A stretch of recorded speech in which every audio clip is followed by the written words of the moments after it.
It's a beautiful day at California's Monterey Peninsula and a legendary racetrack. Mazda Raceway Laguna Seca is the site of the next to last round of the Grand Am Rolex Sports Car Series for 2013.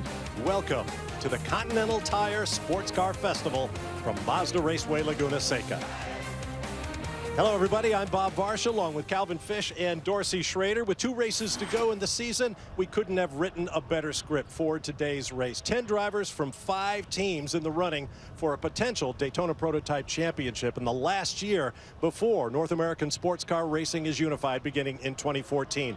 But that championship battle is just the beginning of the story, Calvin. Absolutely, Bob. This has been an intriguing season. So much fun to watch. So many twists and turns along the way for all of the top teams. I think they can all look back on 2 and in some cases 3 races. If we'd only done things a little bit better, we could have this championship in the bag, but that is not the case, and that is the great news for us. It's a tight championship chase, but Dorsey, today is critical. None of those teams can afford to slip up here, otherwise they'll take themselves out of the game as we go to that final race at Lime Rock Park. You're absolutely right, Cal. I mean, what you would want to do is come away with a win. If you can't get the win, you go for maximum points going into the final round. Regardless of what anyone does, they can't clinch here today, and that means the good news. The bad news on the other side of that coin is if you really throw a race away today, it could be over for you.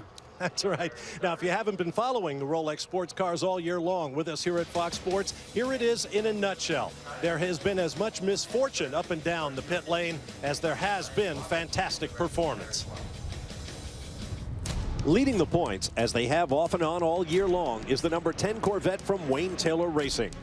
Veteran Max Angelelli and young lion Jordan Taylor took their car to victory lane for the 3rd time this year in our most recent race in Kansas. It may have been a breakout performance for Taylor. In the car as the finishing driver for the first time, he held off none other than 5-time series champion Scott Pruitt for the final 45 minutes to seal the victory.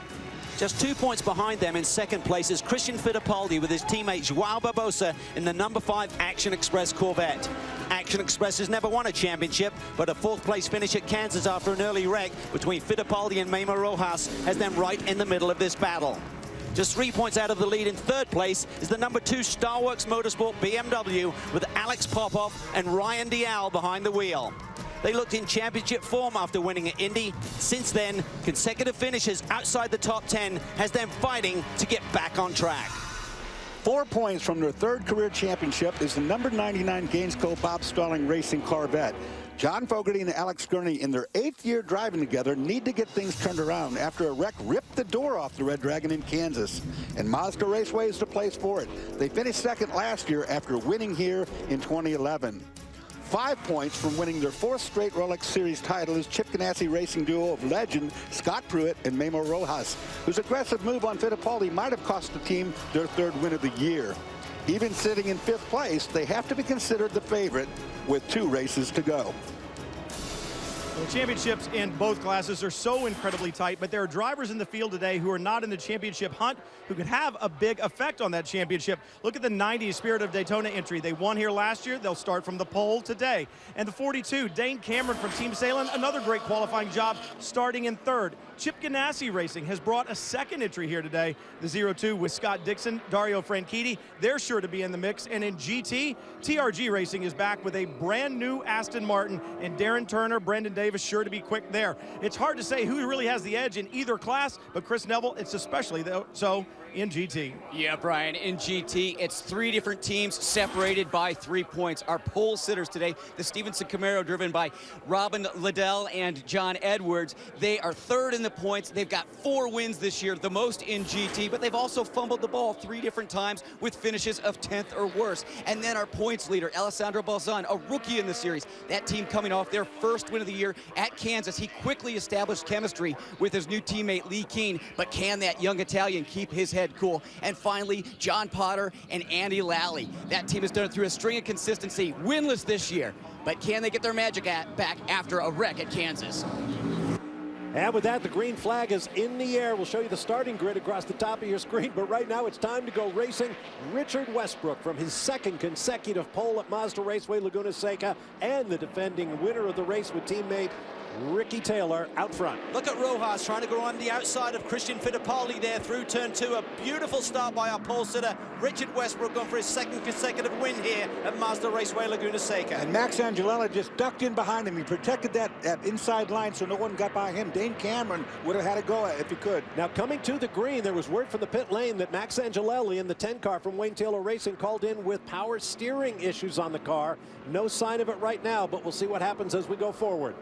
Here comes the GT field, led by John Edwards in the Stevenson Camaro GTR. This is a team that said they were in big trouble after a morning practice here yesterday. Boy, did they turn things around. Found 2.5 seconds when they threw on new Continental rubber. But here we see a battle going up into turn 6 with the championship leader, the 63 machine. Edwards using all of the road. It's big Boris Said in that Corvette, the number 2 place car, the 31 Corvette. Boris Said trying to get around. That team headed for Daytona prototype competition in the new United Sports Car Series next year, moving up from GT. Oh, and there's the pole-sitting car in the GX class. Tristan Nunez and Joel Miller. Going for the transmission. You saw the center tunnel come out of there. It's going to have a gear shift problem of some sort.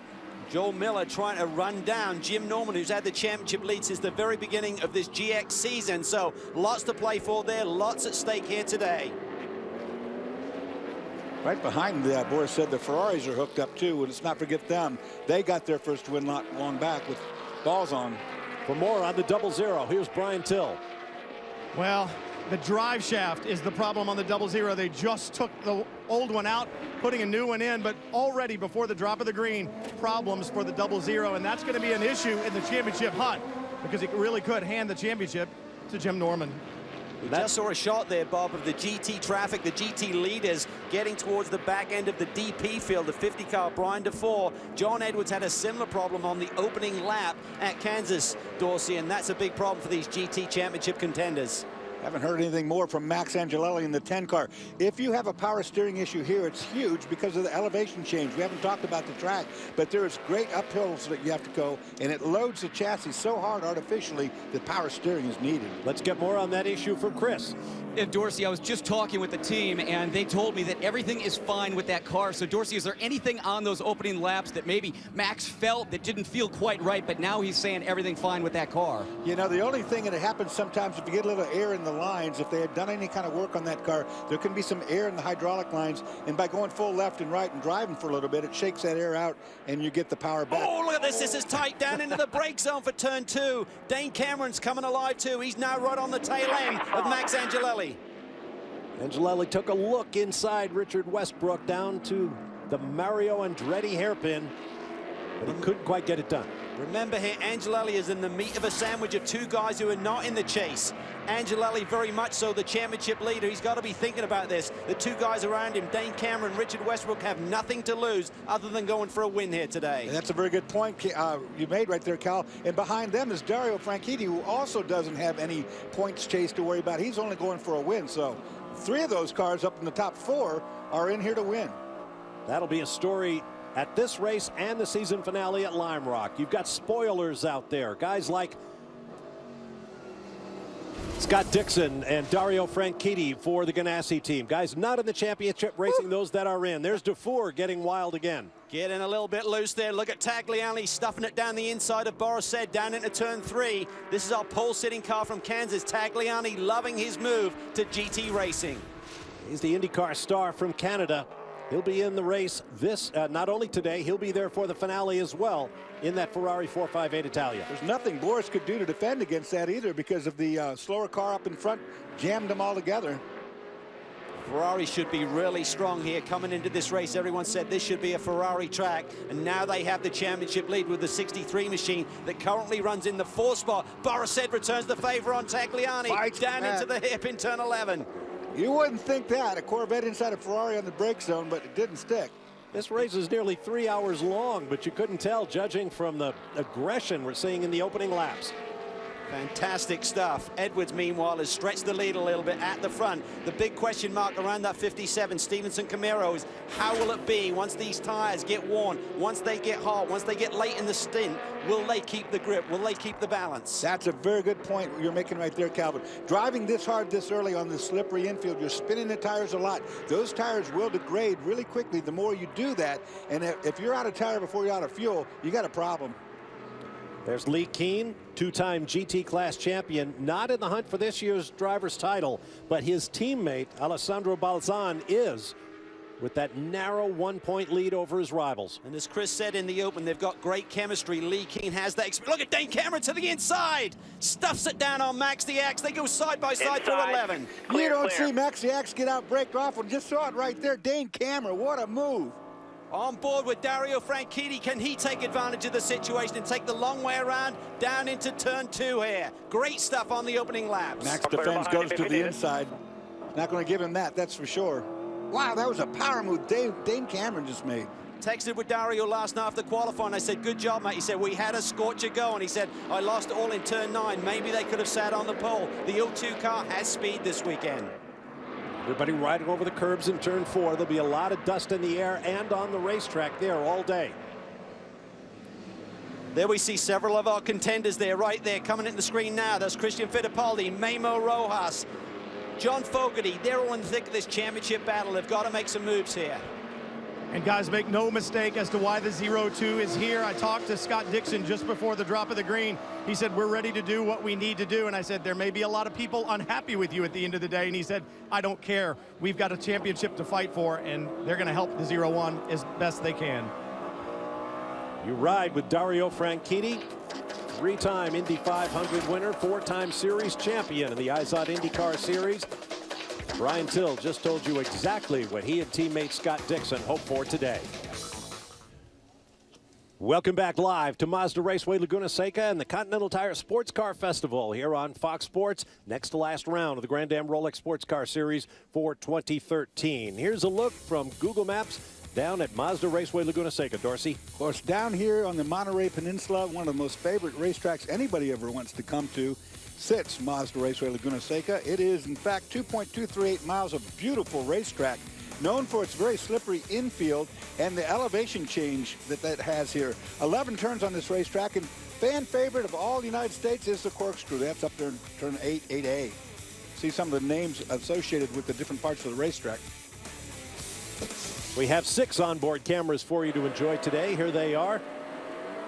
Dario Franchitti in the 0-2. The Corvette DP number 3 of Enzo Portolicchio, the 8-star team owner. Gustavo Yakiman in the Michael Shank Racing number 6 Ford Riley. The Audi R8 GT currently in the hands of Al Carter from Fall Line Motorsports. Emil Asentado, 2-time GT class champion in the Ferrari 458 number 69. And Tom Long in the number 70 Mazda 6 Turbo in the GX class. Great battle up front here. Settle down just a little bit. Westy's doing a tremendous job. This team really needs to turn things around. It's been a long, hard season for these guys. 1 podium is all they have to their name this year for a driving combination of Ricky Taylor and Richard Westbrook, who many felt would be going for a championship. To Chris Neville. Well, it was Jordan Taylor who had that great drive back at Kansas. And Jordan, in this opening laps, we heard your teammate Max Angelais say that he was having some steering issues with the car, and he slid back a couple spots. Everything okay with the 10 car? Yeah, I think it's okay. We're just settling into a rhythm right now. Everyone didn't have a lot of practice, so we didn't really know what we had going into the race. So we know the 42 car is strong there, a little bit different strategy with driver changes. So I think we're still in a good place. We have all the championship contenders behind us right now. So we'll just try to keep them behind us for the rest of the race. And talking about that championship, we've got Scott Dixon and Dario Franchitti here, and they're publicly saying they're here to help the 01 with the championship. How does that make you feel? Yeah, as long as they don't hit us, I'm okay with that. As long as we finish ahead of the 01, the 5, the 2, and the 99, I'm happy. We're not really here to win the race. We're just here to beat all the other guys. Brian? Scott Pruitt only 5 points back in the championship. When you come in here, I know you guys have had some hiccups along the way. The team's done a great job of getting you back in the fight. What have you guys told Memo for this opening stint that his job is, that he needs to do, stay calm and bring you a car back? Well, the biggest thing is just be smart. The race is close here. It's always really tight. Delmex BMW, everything's been going pretty well. Unfortunately, we had that engine issue. That put us kind of behind a bit, with kind of the setup-wise. So we're trying to play catch-up a little bit. We've been looking at what the 02 car's been doing, kind of decide for what we want to do. And now with 0 track time, I mean, an hour, hour and a half qualifying and no warm-up, it makes it even a little more difficult. With a 0-2, having a sister car here, not only do you get setup information, you get a little defense. How important is that for you guys? I mean, it always is. Whenever you can be in a position with the championship this tight to have somebody else take some points away, we're in a real good position. More so it's just having that data of a second car to learn from. They're doing everything they can to bring home another championship at Chip Ganassi Racing. And the engine issue that Scott Pruitt was alluding to was that they blew another of the 4.5-liter BMW engines yesterday in a practice session. Now, that's 2 of those new engines that have failed out of 3 races right now. I would be concerned right now if I was the Ganassi team or if I was in Peter Barron's team with that 4.5-liter. Yeah, that motor went in Kansas City on the Friday there, so it only had about 4 hours on the motor, so it was a bit of a surprise to Steve Dunn and his whole group there. So they're certainly going to be scratching their heads a little bit till they get back and get a lot of those dynos on the engines on the dyno. And Calvin, I just talked to Steve Dinan as we were walking out for the race, and he said, good news. We found out that, yeah, we lost a piston in that engine yesterday, but it's because a valve spring broke and fell down into the cylinder.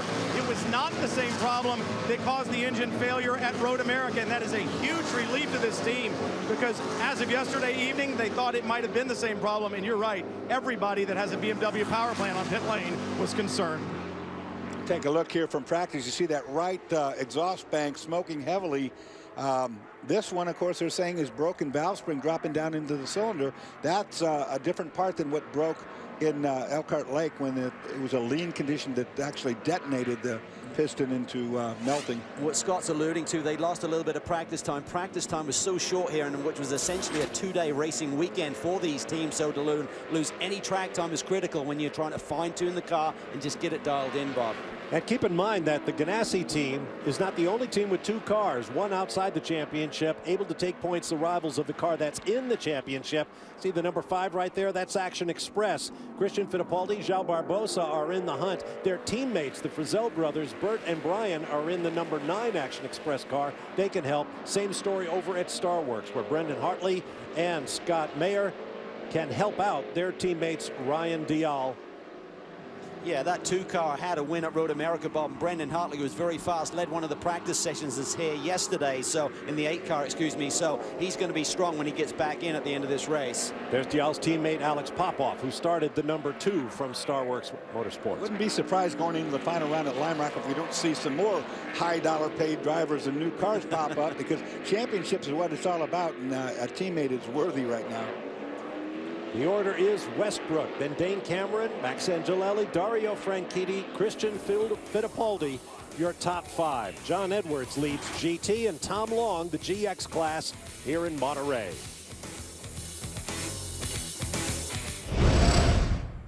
Top 5 cars are within 5 points, so we'll have to make the most of every point. Been a really strange championship, but we're grateful that we're still in it. Or 6 drivers separating 6 points, something crazy like that, which I've never even heard of in any championship. It's been more of a comedy of errors amongst all the teams, and poor luck kind of spread across the whole field. It's been an emotional year, and just one of those years that, you know, it's all up for grabs. And I don't care who's in the car. I'm going to fight, and I'm going to try to beat everyone that's in the car in front of me.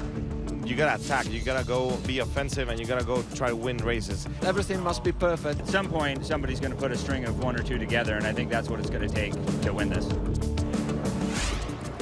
Couldn't have said it better ourselves. Now there's the number 42 Salen's car. Looking very dusty. The reason for that is Dane Cameron had a big off coming through the turn 9-10 area, and he's turned it over now to his teammate Wayne Nonamaker. Here's a look at it, Dorsey. Gets off on the outside of the very fast corner. You can't see the car now. You see him down on the bottom. He's eating a lot of dust right there. I want you to look when you see the car next. Here you can see a better look at it. Oh, here. he's trying to go around it. Westbrook. He was trying to go around the outside of Westbrook, I believe, guys. That was the lead he was going for, and just wasn't quite enough room. Chris Neville is with Dane Cameron.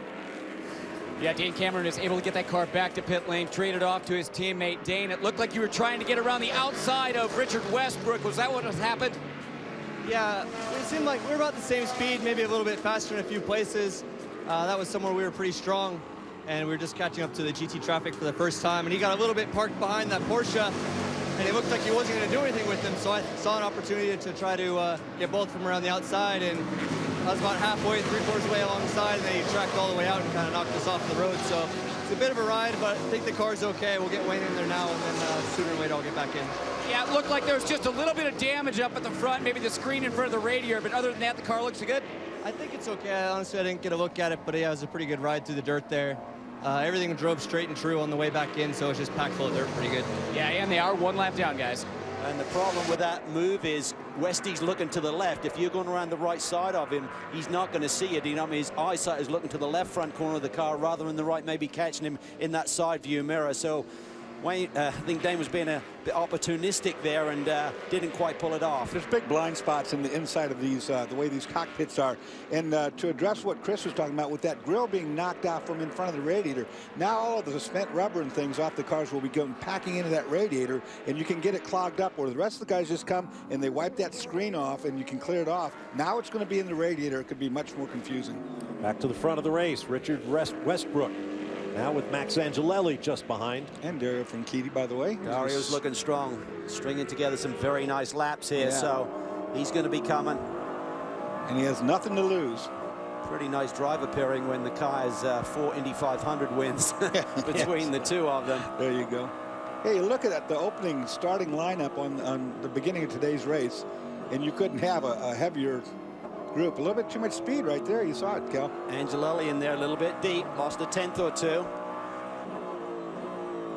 And let's keep in mind, I mean, there's horses for courses. The IndyCar drivers like Franchitti and Dixon just hopping into one of these Daytona prototypes with BMW power. It's not a slam dunk. I mean, they do have to acclimate themselves to the race car, what it'll do on acceleration and braking and where it'll stick and where it won't.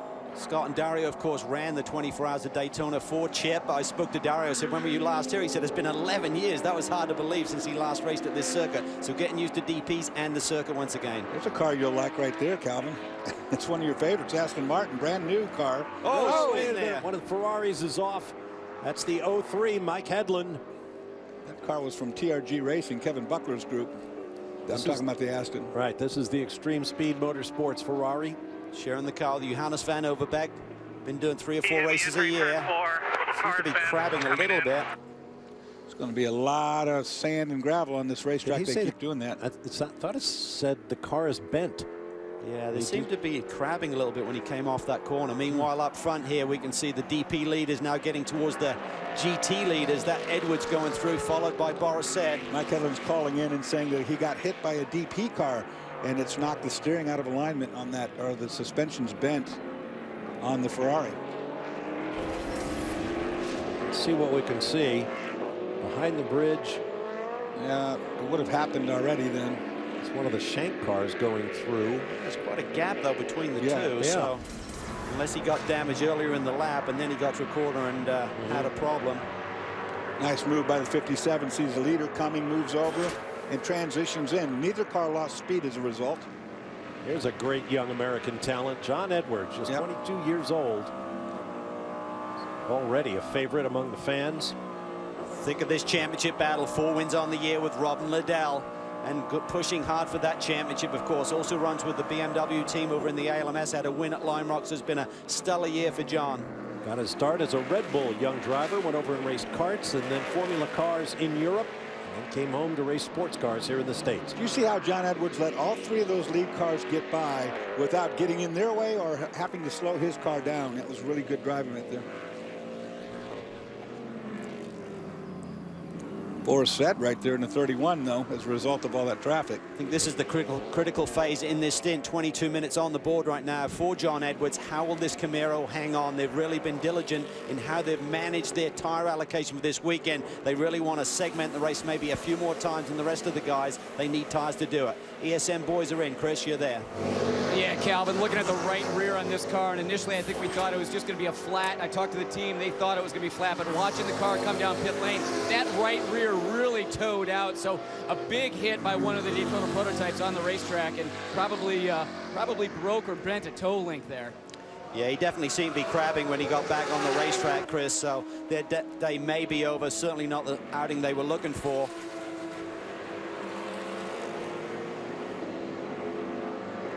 Now we're hearing that the steering link is broken as well, so that must have been a heck of a hit if they got it front and rear. Probably just calling it something wrong. The steering link could be in front, and this at the back would be a toe link, or it'd be a camber link that hooks to the upright. Things settled down up front. Westy looking in control right now. Great run by Max Angelelli. So it's Corvette, Yeah. followed by that BMW of Dario Franchitti, then another Corvette of Christian Fittipaldi, then Rojas, one of the championship contenders in 5th, Fogarty in 6th. Really dirty racetrack with all those cars that have gone off. You can look at all the clag out there. It's not just spent rubber, it's a lot of dirt and sand. This racetrack really does get sanded up, and it's slippery enough even without that. It's been really low on grip this weekend. Lap times doing about 2 seconds off, Dorsey. Yeah. Everyone complaining, no grip, no grip. You just got to make the most of it. Don't chase it too hard. You just got to compare your lap times to the others. Go out and execute.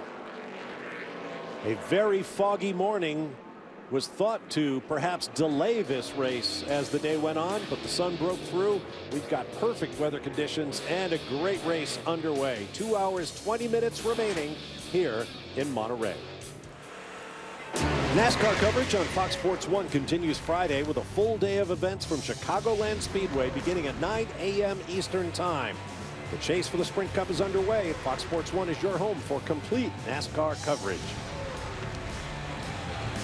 What a program lineup from Chicagoland. Back live at Mazda Raceway Laguna Seca with Calvin Fish, Dorsey Schrader, Chris Neville, Brian Till. I'm Bob Varsha. There's the leader in the GX class, Tom Long, the Mazda 6 Turbo. Big problem for the Mazda group is that Joe Miller's car, who's really the closest contender in the championship to Jim Norman, who leads, has had problems in the early going. So this could really devastate their hope of looking at that Drivers' Championship in GX. Here's another new brand in racing. Brand new race car, first time out. That Lotus, beautiful. Jeff Mosing right now in 2nd in the GX class. A nice looking car. There's talk of this car debuting at the right in the middle of the DP battle there. Jeff Mosing, a regular in our Continental Tire Sports Car Challenge race, was actually tied for the ST lead coming into the race this morning. Won't give the game away to say what happened there, but very much going down to the wire at Lime Rock Park. But great to see another model in that class. Pressure on Westy for the lead. Max Angelelli draws within a car length. Simon Hodgson on the radio saying everything's good to Max Angelelli, talking him through this. On board with Dario. Oh, and the Lotus slows down. On the fuel. Brand new race car. Fuel pressure issue. Gremlins can get you. It won't stay in. It keeps popping out. That's a gearbox Gear problem. shift, yeah. Well, while they sort through that. Wait and see. He's kind of in no man's land there. There are some gaps to the right side there. You can maybe sneak into a safe zone, but this may force a caution here. Yeah, it could. 30 minutes on the board nearly. That would get driver points for the championship contenders. Potential driver change if they wanted to take it. Interesting situation here if current track position holds. Richard Westbrook shares that Spirit of Florida, Spirit of Daytona car with Ricky Taylor, son of Wayne Taylor, owner of the car in 2nd place in the hands of Max Angelelli, who is sharing the car with Jordan Taylor, Ricky's brother. So with Westbrook and Angelelli starting the 2 cars, we could have brother against brother in the closing laps of this critically important race in the championship. Absolutely. That will certainly be a lot of fun to watch for us. It'll be a very nervous time for Wayne and Shelley as they watch their boys go at it. But full course yellow here. And this is really going to plant the strategy of these teams. 30 minutes on the board. And time for driver changes would be appropriate. Chris, what are you hearing on the 90? Yeah, Calvin, I think this is a really good time for this caution because listening to those top teams, all those drivers starting to say that the tires were really starting to fall off. I checked in with Troy Fliss on the 90 car, and he said, we're just telling Richard, you got to manage the tires. We still have a long ways to go, and the back end of that car was really starting to fade. So this caution coming out, allowing everybody to come in and get new rubber. Yeah, full fuel run would be about 38 laps. That's 54 minutes, so they had a long way to go to get to that point. We're going to take a break. We'll keep an eye on the pit stops. You won't miss a thing. Stand by for more. Scott Pruitt, 5-time series champion, ready to climb in with a point to make here in Monterey. Back live at the Continental Tire Sports Car Festival, Mazda Raceway Laguna Seca. As promised, you haven't missed a thing. No pit stops as of yet, but we expect them to start momentarily. Now there's the 94 from Turner Motorsports. BMW pulled back on track at the top of the hill. He could coast to the pit lane from there. Wow, and this is a car that's been really, really quick this weekend. Everyone in the paddock's been talking about the potential speed and potential victory for this squad. So big disappointment here for Turner. This is Paul Dell'Alana sharing with Bill Auberlen. 5th in points coming into the weekend, as Calvin pointed out. quickest in most of the practice sessions in the GT class. It was Tom Long a minute ago that you were looking at. He was getting rid of this Al Carter you're riding with on board. Got a new rear diffuser on the Audi R8, Bob, which is really given it a lot more stability at the back end of the car. And they did a test after Road America, got signed off on by the Grand Am Series, and is in use for the first time this weekend. Gustavo Jacquemin preparing to get out of the car. There's Enzo Potolicchio. We expect him to be replaced by one of his teammates. He's had some good pace, only just over a second off the leaders. So for Valiente and Sarazan, good potential there. And the BMW is barely going to make it, and he's right there in the fast lane. Yeah, they're going to have to go around him. Oh, look at this. Who can take advantage of that scenario? Chris. Well, the whole field in. Looks like we're going to get all driver changes. We're going to have Ricky Taylor getting in for Richard Westbrook. Likely see Richard Westbrook at the end of the race. Troy Bliss saying they're going to make an air pressure change on the 90, trying to help this car off the slow speed stuff. Brian? Down at 0-1, Memo Rojas out. Scott Pruitt getting in right behind him. The 0-2 also doing a driver change. Scott Dixon will take over for Dario Franchitti. The 0-1 down and away first. Good start for the 99, really tight there with the Frizzell boys coming out of the paddock there. And it looks like the 10 will pick up the lead coming off the pit road. Little battle going on right there between Frizzell and 99. Yeah, I think we spoke to Paul Walter this morning. The 9 car may have to give that up because you're supposed to blend into the fast lane. Indeed, they do. Yeah, the fast lane, the far right lane is the preferred line. It gets preferential treatment. 0-2 there. You have to wonder whether that was maybe the driver change, maybe taking just a little bit longer. Of course, Scott and Dario not used to doing it under these sort of conditions where everyone's coming in together, and a couple of seconds will cost you several positions here as you leave the pit lane. Not so certain that was the case, but potentially could be. They've also been waiting for their team car to go by to pick up an extra position on the stop. Good point. The 94 car that was stuck on pit lane has been able to be pushed back to its pit to get serviced. If they can do something with it, I don't know. Well, we know there's a great DP championship battle going on. There's one in GT as well. Here's what the drivers themselves think about it. 2 races to go in the Grand Am Rolex Series, and we have 3 cars within 3 points. Really, for our championship, we need to minimize damage as much as possible, get the best results out of Laguna that we can, where we know our car's not very strong, so that we can go to Lime Rock and have a shot where if we win the race, we can win the championship. So at this point, you have to risk a little bit more because, you know, now to arrive first or to arrive second and third doesn't matter. Now you really have to play not hard, but, you know. You're going to have to win a race here. The guy that wins the championship is going to be one of the 2 race winners from here on out at Laguna Seca and Lime Rock Park. Well, that story about to unfold. Time for the GT cars to make their pit stops. Well, pit lane gets closed initially, then it's DPs only, then GTs only, then it's open for everyone on the next lap before we go back to green. Chris is down there again. Chris? John Edwards handing over to Robin Liddell. Just 4 Continental tires, Sunoco fuel on this Camaro. No changes to it. Mike Johnson telling Robin Liddell, let's keep this car out front where we can manage the pace and keep the tires underneath it. Brian? Down in the number 61 pit, Alex Tagliani, a great opening stint, but they already are conserving fuel in this car. They only get about 50 minutes of green flag running with the fuel. Last year it was 54, so they got to be really careful with the fuel mileage. Chris? 31 also finishing up. Great run by this guy, Eric Curran behind the wheel. They've had mechanical issues the last 2 races. Oh, problems for the 57. Little stall getting out of the box, losing lots of positions here on pit lane. Yeah, he got stuffed up there with the car in front of him, and I think when he tried to make that turn, he killed the engine, and here we see them battling down pit lane. I think he's going to keep that position over the 31 Whelen Corvette, but that was tight. Those are the critical moments in the championship, Bob. You do not want to get 4 wheels over that double white line that separates the racetrack from the pit exit. We'll take a break and return live to California. Back live at Mazda Raceway Laguna Seca tonight. Join the Fox Sports Live crew as they bring you all the scores, news, and highlights you need. Catch Fox Sports Live tonight, 11 p.m. Eastern, right here on Fox Sports 1. Coming up on 2 hours remaining. Early in the Continental Tire Sports Car Festival. Let's go down to Chris Neville in the pit lane. Well, Richard Westbrook was able to keep the 90 out front for that first stint, but you guys lost a couple spots here in pit lane. How tough is it going to be to get those back? Well, very tough at Laguna, and especially with the setup we're running. I mean, you can see that 10 car is, I had to defend every lap to the 10 car. Well, not every lap, but anytime he was within 3 or 4 car lengths, I mean, he's got a lot more than us down the straight, and he seems to have, you know, he's pretty good on the high aero corners as well. So it was tough out there. We knew it was going to be tough. We knew, you know, qualifying, it was a good lap, but you know, we knew everyone was gonna catch up today, and they have. And you know, we couldn't pull a gap like last year. Dane Cameron made a try on the outside of you. Did you see him out there? Not really, no. I mean, it's not really somewhere you want to go around the outside of someone. It's dirty, it's horrible, and he wants to go around there. He's not going to get very far. He knew he was there. Perfect answer. I knew exactly where he was. Yeah. You don't want to go out there. I had that big cloud of dust to tell me where he was. To Brian Till.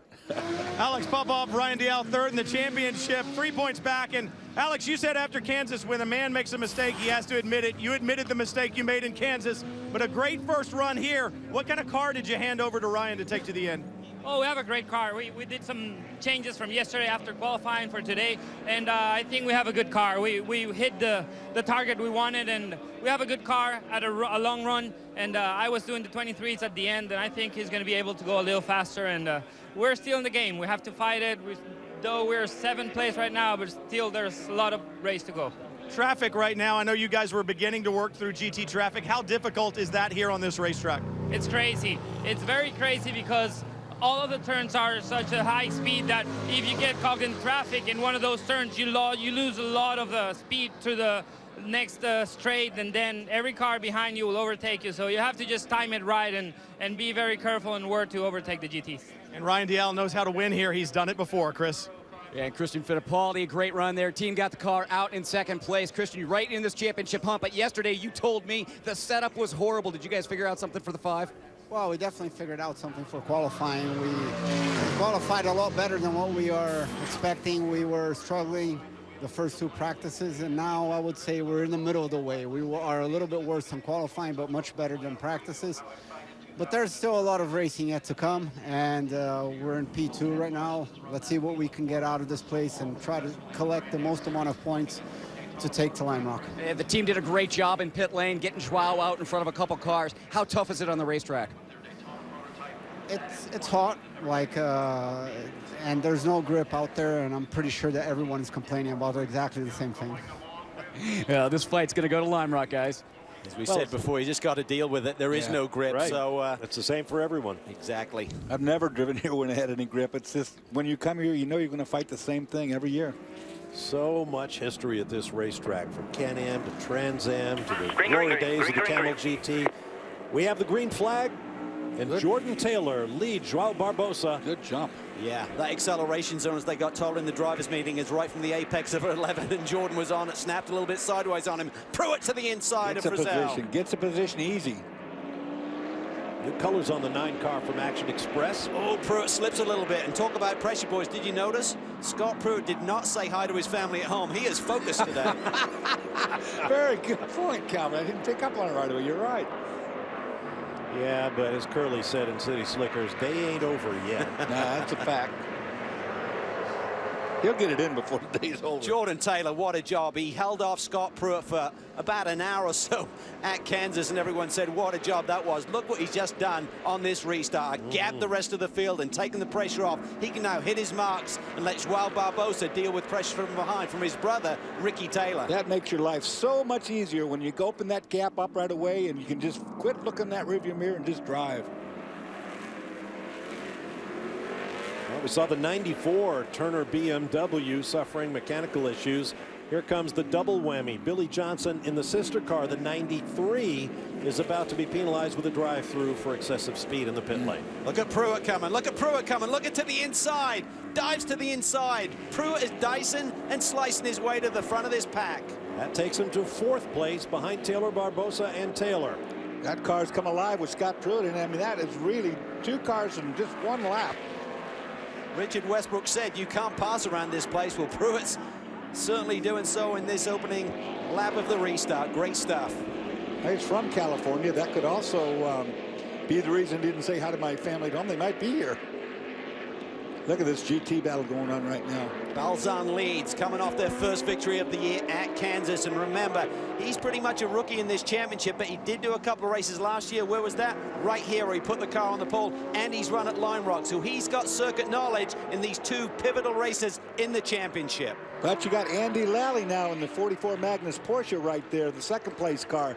And we know how good Andy is. He talked about the championship and the fact that whoever's going to win this championship is going to win one or two of these next two races. He knows this one is one that he wants to win. After that round of stops, pit penalties are piling up. Excessive speed for Brian Sellers in the 46 Audi R8, for Charlie Putman in the number 71 Porsche, and the 94 of Oberlin pouring salt in the wound. They are going to be penalized for entering the closed pit and working in an inappropriate area.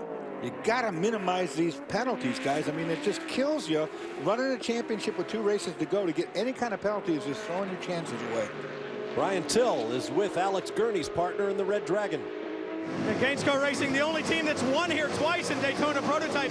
But John, I know you guys were not happy with the car after qualifying. The balance just not what you wanted. Did you guys find something for the race? It's better, but it's not perfect. You know, we did find some things qualifying, and we think we went in the right direction, perhaps not enough. But anyways, the car's working all right. Awesome, incredible pit stop by the number 99 Gainesco Auto Insurance crew. Went from P7 to P4. AG's in the car. You know, we can do a few things from the cockpit to make it better. Hopefully, you know, be able to run with these guys, stay tight in the championship. Well, if they can get this car working as well as these sideburns are coming in, they're going to have a good day. I had a great chat with Alex Gurney's dad. You may have heard of him. Dan Gurney is here this weekend. He said the team refers to John Fogerty as Juan Manuel Fogerty. That's perfect. His one-lap speed is pretty hard to beat. Tell you that some speed this year is Pat Long. They've had 2 runner-up finishes with that Park Place Porsche, Dorsey. He's looking for a way by the 61 machine, where Tagliani has stayed on board. No driver change there after that pit stop. I was going to say the very same thing. I've been watching Pat Long. He keeps popping his nose out, trying to get a position on the Ferrari. Behind him, Boris Said in the 31, trying to get by the 57 Camaro. So this is a tight little group right here. Yeah, Rob Liddell, he was told on the radio, try and maintain that track position. Well, he didn't even get out of pit lane and maintain it with that little snafu in pit lane. He was very tight to the car in front, couldn't get around it, stalled the engine, we believe, but either way, lost a lot of ground here. He's now mired in the middle of the pack. It's actually Eric Curran now in the 31. Corvette, 31 Wheeling Corvette. And he had a big accident earlier today, so I bet he's a little sore. Yeah, you're going to want to catch the Continental Tire Sports Car Challenge event from here at Mazda Raceway Laguna Seca. You'll see it Saturday, next Saturday, September 14th, I believe, or 15th at 4 p.m. Eastern Time. That Lally in the 44 car, Bob, has just been grinding all season long, trying to stay in the hunt. They haven't had a victory, but just keep picking up big points week in and week out. Had that problem at Kansas where he ran over a billboard. The DPs had got together, threw some debris on the racetrack, and it punctured the front radiators on this Porsche. First time out of the top 6 all season long. Porsche has a great history here at Mazda Raceway Laguna Seca. They swept the very first race held here in October of 1957. Sam Weiss and Jack McAfee in a pair of Porsche 550 RS Spyders. Those guys probably thought of those cars as blunt instruments. Use them up, throw them away. Now they're worth millions. To Brian Till. You guys talking about Andy Lally. I talked to him coming into this weekend. They had not won a race, as you guys had mentioned. He said, in the beginning, I thought you could win it on consistency. I don't think you can do that now. And our biggest concern is they've had massive tire wear issues here this weekend on that Porsche, the number 44 Magnus Racing. And they're really frustrated with that. They're looking to keep the tires underneath the car, keep a steady pace, and they're looking to get up front. Oh, some argy-bargy here, Galvin might say. Yeah, Pruitt really starting to put the pressure now on Ricky Taylor. He had a look at his brother Jordan Taylor at Kansas for a long time in the last event, but right now he's got Ricky Taylor in front of him, putting the pressure on. Pruitt has speed here. They ran side by side all the way through the 2 corners, and both drivers gave room. Oh, look at this. Car's been in trouble. Yeah. He's been off the road, flat right front for Alex Tagliani. Body's a bit askew too. He's caught the crew a little bit off guard. That must have happened late in the lap. He's got on the radio, said, I've got a pit. The crew isn't ready yet. I'm looking at the right front, and here's the problem, guys. It's not that the tire's flat. It may be, but I see a lot of metal shavings coming out of that wheel. So something dragging on the inside. No, front suspension is broken on the right front, and that's why you see the metal shavings. Boy, it's laid the inside of the wheel out because the hub We got broke. some damage. The guys are looking to make sure we're okay. Gotta wonder if he made contact. I don't see anything on the tire though, Calvin, as far as it. Pruitt to the inside. Pruitt to the inside. He takes the third spot away from Ricky Taylor. Make that. Yeah, third. Now Scott Pruitt has one of the most decorated resumes in all of American sports car racing. Will set out after João Barbosa in the second place Corvette DP. Well, we know he can make magic happen. There's no doubt about it. Late in the season, Scott Pruitt, even at his age, he's the oldest guy out there, but he does get the job done still. He's got a tough head on him. They were really not happy with the balance of this race car after practice. They said, we don't have enough time to get this thing sorted out. They had the engine pop, but here's how he sets up Ricky Taylor. Gets the run down through turn 10. She had the back. Oh, Taylor runs Taylor wide. off, yeah. That's what gave him the opportunity. Ricky had a problem there, using all of the road and a bit more. Had to lift. Pruitt pounced immediately, slides to the inside, gets that car position. Taylor has to give it up. You know, it looked like Scott was backing away to get some run, so he had somewhere to go with the speed. Yep. And he just shaved the pit entrance there, but stayed all four wheels on the track to make the pass. Chris Neville. Well, Bob, just checked in with Troy Fliss again on the 90 car, and he said Ricky is just saying that back end of that car really giving up. This is something that Richard Westbrook was talking about in the beginning of the race, too. They made that air pressure adjustment. They dropped the rear pressures down to try and give him some more grip, but that didn't work. So Troy Fliss talking with the team right now, trying to figure out what changes they can make on their next pit stop. I'll tell you, he must have made a change. Jordan Taylor's been laying laps down in the mid-22 range. Unbelievable. A good half-second clear of the field. He is absolutely flying in the Toshiba Velocity Worldwide number 10. Unbelievable stuff up front. Word is the number 61 Ferrari, Alex Tagliani, sharing with former class champion Jeff Siegel, is headed for the garage. Brian. Looks like the bottom of the upright broke. Alex was saying on the radio just a minute ago, I hit the compression there at the apex of turn 9 and it just broke. There's no contact on the right side of the car, so the loading is what actually broke the front suspension. They want to get it back to the garage and get it repaired because Jeff Siegel needs to get in to do his time. They're concerned about drive time and points for Siegel, so they're talking about taking the car back to the garage. Difficult scenario here for Pat Long, Bob. Remember the Porsche scenario. Lally's very much in the mix with John Potter for that Drivers' Championship. Pat Long wants a victory. There's a Porsche in front of him. And Pat Long is, of course, a Porsche factory driver. So it's what Stuttgart needs more than what Pat Long would like to have. There's Jordan Taylor, who is absolutely strangling the field here, still early in Monterey. Welcome back to the beautiful Monterey Peninsula of Northern California and the Continental Tire Sports Car Festival, live here at Fox Sports. With Calvin Fish, Dorsey Schrader, Chris Neville, and Brian Till, I'm Bob Varsha. You're watching a battle in the GT class. The 63 Ferrari in red is Alexander Balzan, Alessandro, what am I trying to say? Points leader in the championship with 2 races to go. Just behind him is Andy Lally and then Patrick Long in a pair of Porsches. Chris Neville. Bob just checked in with Lee Keene, who got out of the 63 car, and asked him how they made up so many spots in pit lane because they came in 4th, they went out in 1st, and he said, well, really from the drop of the green, we've been saving fuel in that car, so he thinks that they took a little bit less fuel than everybody else because they were in fuel-saved mode, and he said Alessandro Balzan right now, too, he's also in fuel-saved mode, so that team trying to make up as much time on pit lane. Brian?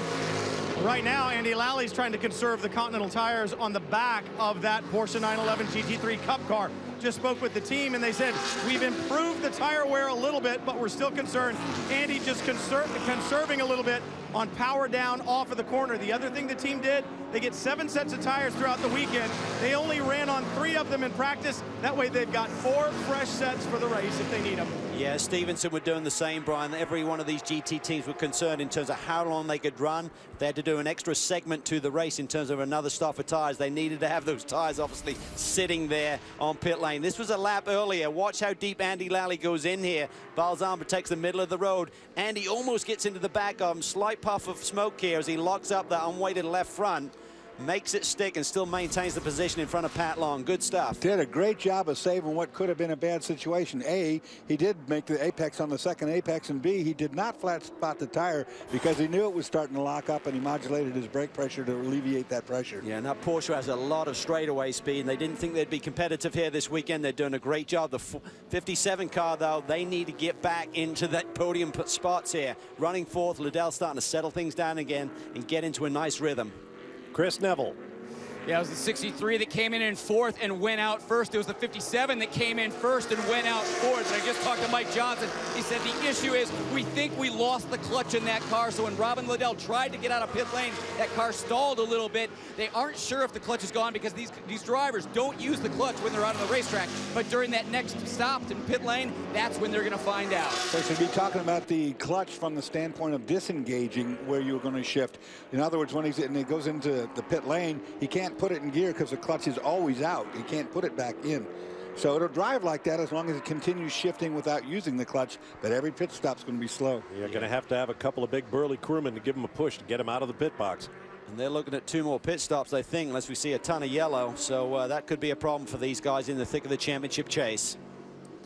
Here comes the overall leader, Jordan Taylor, and Father Wayne Taylor's Velocity Worldwide Corvette Daytona prototype. He is putting a spanking on the field is what he's doing today. He just took off. When we went back to that restart, he gapped everyone immediately. Has been laying down laps 4 or 5 tenths clear of everyone in this field. He's opened up the gap to almost 8 seconds on Joao Barbosa, who sits in second. Pruitt now starting to put the pressure on Barbosa a little bit, but this is the sort of day they need. Someone's got to step up and take this championship. Right now, it seems to be the 10 team coming off a victory in Kansas.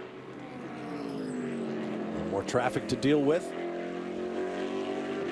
It's Anthony Lazzaro in the 69.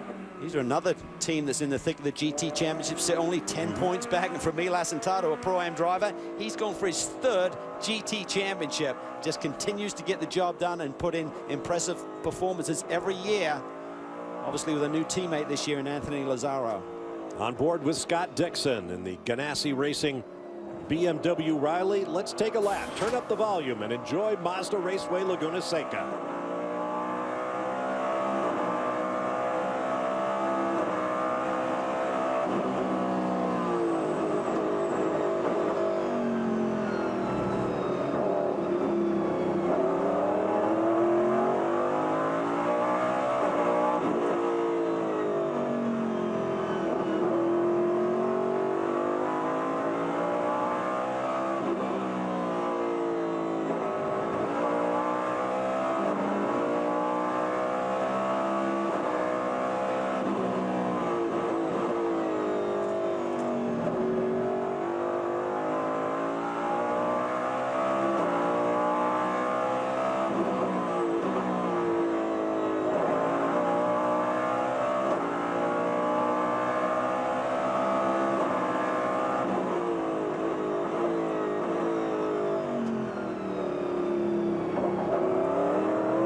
Turn 11 and back onto the front straightaway. Surprising how much off-throttle heavy braking goes on this track.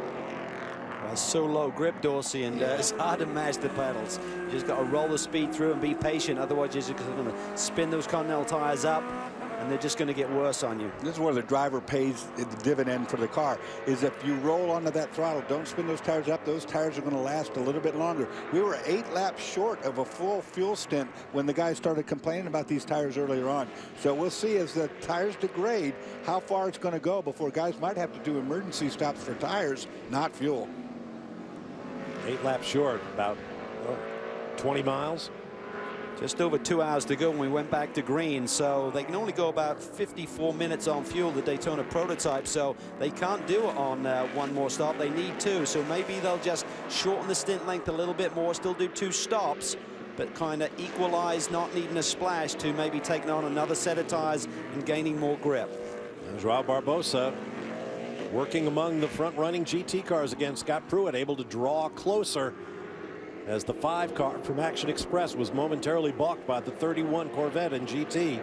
Spoke to Elton Sawyer, and he said since Detroit, we've gained 17 points on the rest of the Daytona prototype field. They went on a tear, had a couple of victories after a second-place run, and just really gained a lot of momentum. Then they had a problem at Indy where the suspension broke. Obviously had that hit at Kansas, but they're very much in the thick of it. Christian only 2 points out of the championship lead starting the day.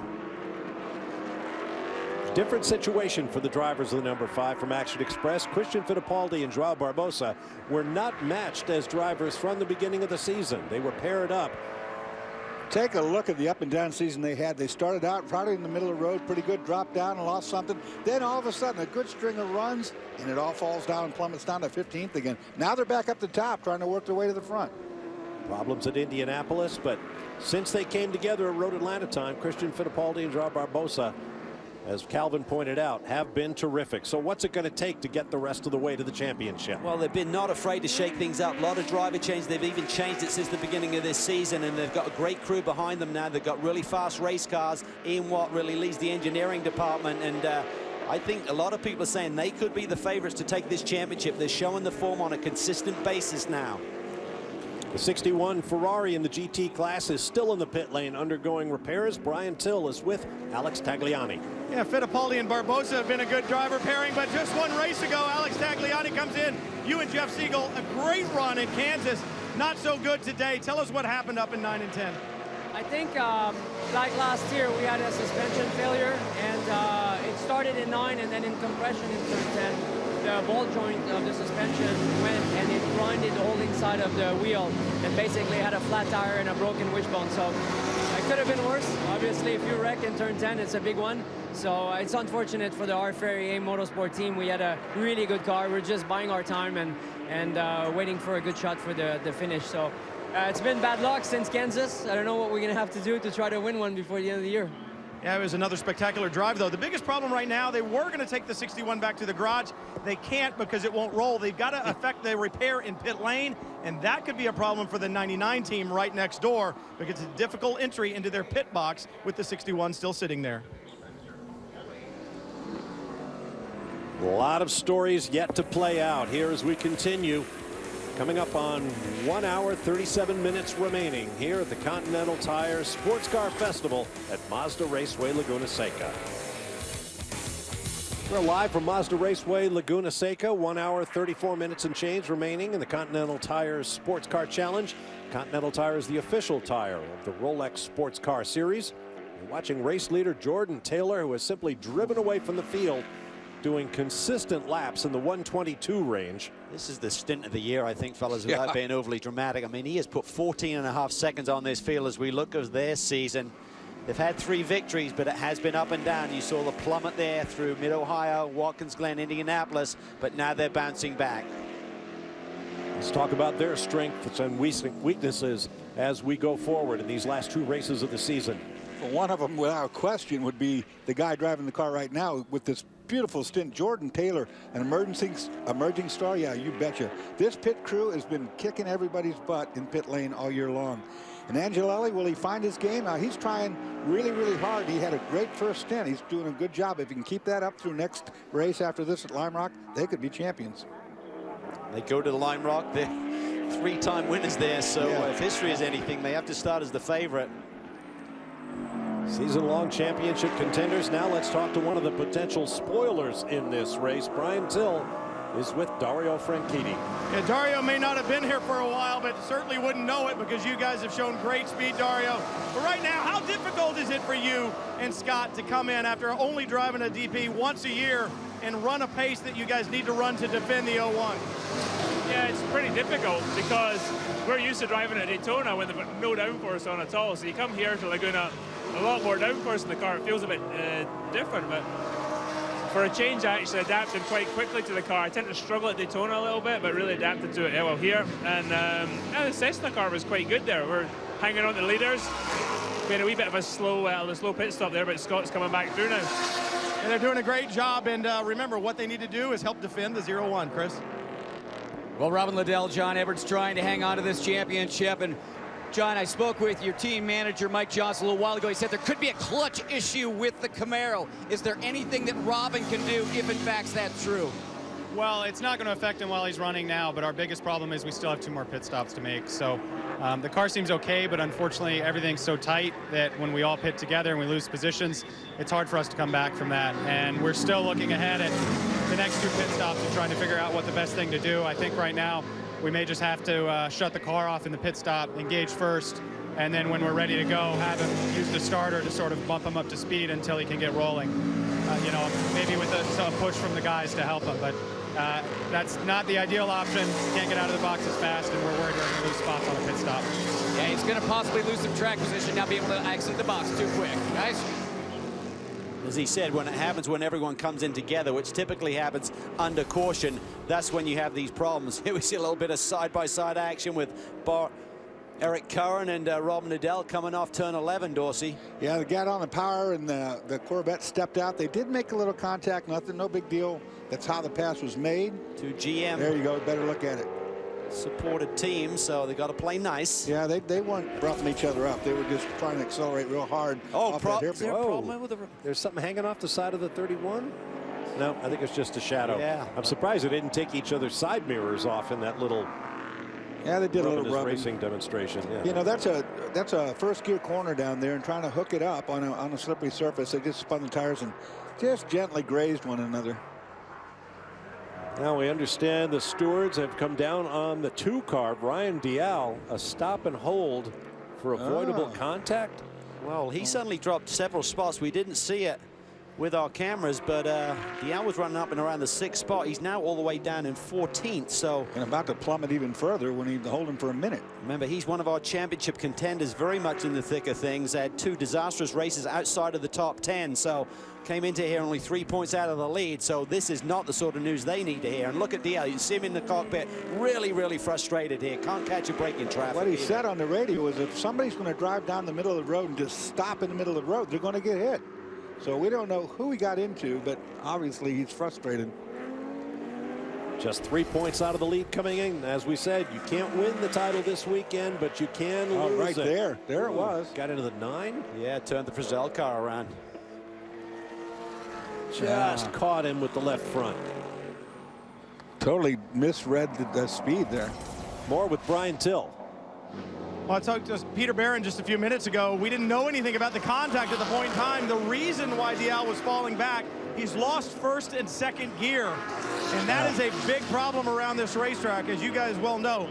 The gearbox doesn't heal itself. And in fact, if you've lost those gears because they've broken, then they're bits and pieces rolling around in that gearbox, and chances are they're going to eat another gear before too long. Well, here's the other deal. They're going to have to do a stop and hold, so he's going to have to start in 3rd gear. He could blow the clutch out of it right there. In any event, I said at the beginning of the show, if one of these guys throws a race away, they're probably not going to win the championship. This team is going to be the first one out, I think. There are 5 corners around this racetrack where you use 1st or 2nd gear, so this is a major blow to him and their lap time potential. There's their up and down season, and it's on the down end right now, about to get lower. They were actually one of the more consistent teams, as you see, 1st through 5th in most of the early races. But then with Watkins Glen, Indianapolis, Road America in particular, and then Kansas, they too have taken their hits. Now here comes Dial into the pits. Let's watch what happens when he tries to get that broken drive line to operate. He's going to be up there held for 60 seconds. He'll probably have to turn the engine off. And then he's going to have to try to start on an uphill exit of the pits in 3rd gear. Pretty steeply uphill, too. Yes, it is. This is a disaster. Stop and hold plus 60 is a 26-second delta just coming down pit lane. So that's 1 lap. You will go down a lap to the rest of the field. Here's Road America. Here's that 4.5 liter. They debuted it at Indy and won. That wasn't their fault. That was an engine let go. But just bad luck. Absolutely bad luck. Tried to send him back out. It just gave up completely. This one, on the other hand, was kind of a self-inflicted wound. Yeah, Alex was struggling with the car. He spun on the opening lap, then saw major damage, and you know, not the sort of days you need. And we talked about the opening of the show. All of these title contenders have had days like this, but they've all kind of regrouped, and we start from fresh with 5 teams within 5 points coming in to start today's race. We've got a chorus line of crewmen at the back of the car to help him get rolling. Still going to be hard on a car in 3rd gear. Oh, yeah. He's going to have to slip that clutch pretty heavily. It won't be able to light the tires in third because they're warm. DL was very much in the championship chase last year, taking it all the way down to the wire at Lime Rock Park against Scott Pruitt and Memo Rojas, who eventually won the championship, of course. So DL's been in this championship scenario before, but they can't have 3 races in a row like they're just seeing right now. Jordan Taylor goes around the outside of slower GT traffic. His lead now 14 seconds over second place, João Barbosa. Remember the name Jordan Taylor. Saw a little puff of smoke in the back. That car's been doing that for the last couple of races. I'm not sure what it is. It's almost like it's just hot back there, and I don't think it's any danger at all. Now let's get the final word on the 2 with Brian Till. Well, Ryan got rolling, but expect to see him right back in pit lane. They've got a new gear stack, a gear cluster ready to go into the back of that gearbox when he comes in. That'll give him second and third back. But it is going to take some time, and I'll continue to drop him further back in the order. And here's the bad news, Brian. He'll be coming back to see you, buddy. Don't go away because he's sped in pit lane. He's got to do a drive-through, and they're going to have to do that gear change, not on that stop. He's got to go around again, right? You can't work on the car during a penalty stop. Well, remember, I think these pit lane speed limiters are set up in first gear, so if he wasn't using first, he had to kind of judge it off the tag and just feel, and he got it wrong. So bad day has gone really bad. Frustrating is that? He would have no way to know what the speed of the car was because you're running off the RPM in first gear. And with first gear and second gear gone, what's third? I couldn't even tell you. Falls to 14th on the timesheets, a lap down. On board here with Dixon. He's starting to get in the groove here a little bit. We saw Franchitti do a brilliant opening stint, really closing in on the leaders. So the Ganassi cars are quick here in race trim. Dixon chasing Ricky Taylor as they work GT traffic and GX as well. Another break coming up. We'll return to Mazda Raceway Laguna Seca. Stand by for more from Monterey. That's the look going up the hill at Mazda Raceway Laguna Seca, headed for the world-famous corkscrew turn right here. Oh, does he flying through there? Wow. And then it continues steeply downhill to turn 10. Let's get you up to speed. Moments ago, Robin Liddell pitted the Stevenson Camaro. Remember, he has those clutch issues. Certainly thought he would. They were prepared for it. It didn't come out to be a problem, though. And he came back out. Meanwhile, on track, Scott Dixon tried to move on Ricky Taylor for 5th place, but they came upon a GT car. Ricky's team told him, you got him pinned. Time is a pick there. Beautiful stuff. Good racing between these two guys, and Dixon has now got around him. Then there's a pit stop for the Wheeling Corvette. Eric Curran brings it in, slides it to a stop, still hits his marks. Good clean start from that point on. Off come the 5 lugs on Go Fresh Continentals, and he was on his way. So the order right now up front is Jordan Taylor, João Barbosa, Scott Pruitt, Alex Gurney, and new 5th place man Scott Dixon. The GT class, that guy, Alessandro Balzan, leads Andy Lally, Patrick Long, Anthony Lazzaro, 4th in GT in a Ferrari, and Billy Johnson in the first of the Turner BMW M5s. Had a nice chat with Balzan the other day. He's got a great personality, 32 years old, comes from Venice. He said the travel has been very difficult to get used to, back and forth each weekend, but he says he loves this form of racing. He's a 3-time Porsche Cup winner over in Italy, and his engineer on that squad actually got him the entry with his Scuderia Corsa team, because he's now engineering here, and he said, get Alessandro Balzan in the car, and boy, he's done a great job this year, Dorsey. He's had a fantastic job this year. The first time we've seen him drive, and he's a very, very fast guy. And you're right, great personality, a lot of bubbling, personality there. There's our Continental Tire halfway leader, the Dominator, Jordan Taylor. 17.6 seconds the lead is up to. What a stint. He's in a league of his own right now, guys. I'm telling you that just walking on these guys. He's just found the sweet spot. I mean, the team has worked really well this year. Had a couple of bad breaks. They've been excellent on pit road. Just really tried to look at every area of their game and execute to perfection. Simon Hodgson leads this team with Travis Hoke, the lead mechanic. They've done a great job. They've had some adversity. They lost John Fricker, who fell down in that pit stop at Road America. They've regrouped and done a great job. Here's the 18 Porsche with newcomers Brian Wong and Kyle Marcelli. Brian Till is there. If you're a fan of the American Le Mans Series, you recognize Kyle Marcelli's name. He runs in a Continental Tire prototype challenge car there. You think of him as a prototype driver, but in fact, he spent a little time in Germany running in the Carrera Cup earlier in the year, running 4 races. a really talented young man. He is one of the future stars of sports car racing, and now the 10 is on pit road. 33 lap stint for the number 10 team, so they've been burning fuel. It's been a great stint here. It's under green. They should be good. Chris is there. Chris, what are you seeing? Well, and Calvin, I just checked in with Simon Hodgson, team manager for that team, and he said the car is working great. I've heard up and down pit lane teams saying that the front end or the back end of the car is giving up, but he said Jordan Taylor is saying that the 10 car is working great. So no go fuel and 4 Continental tires. Clear at 150 feet.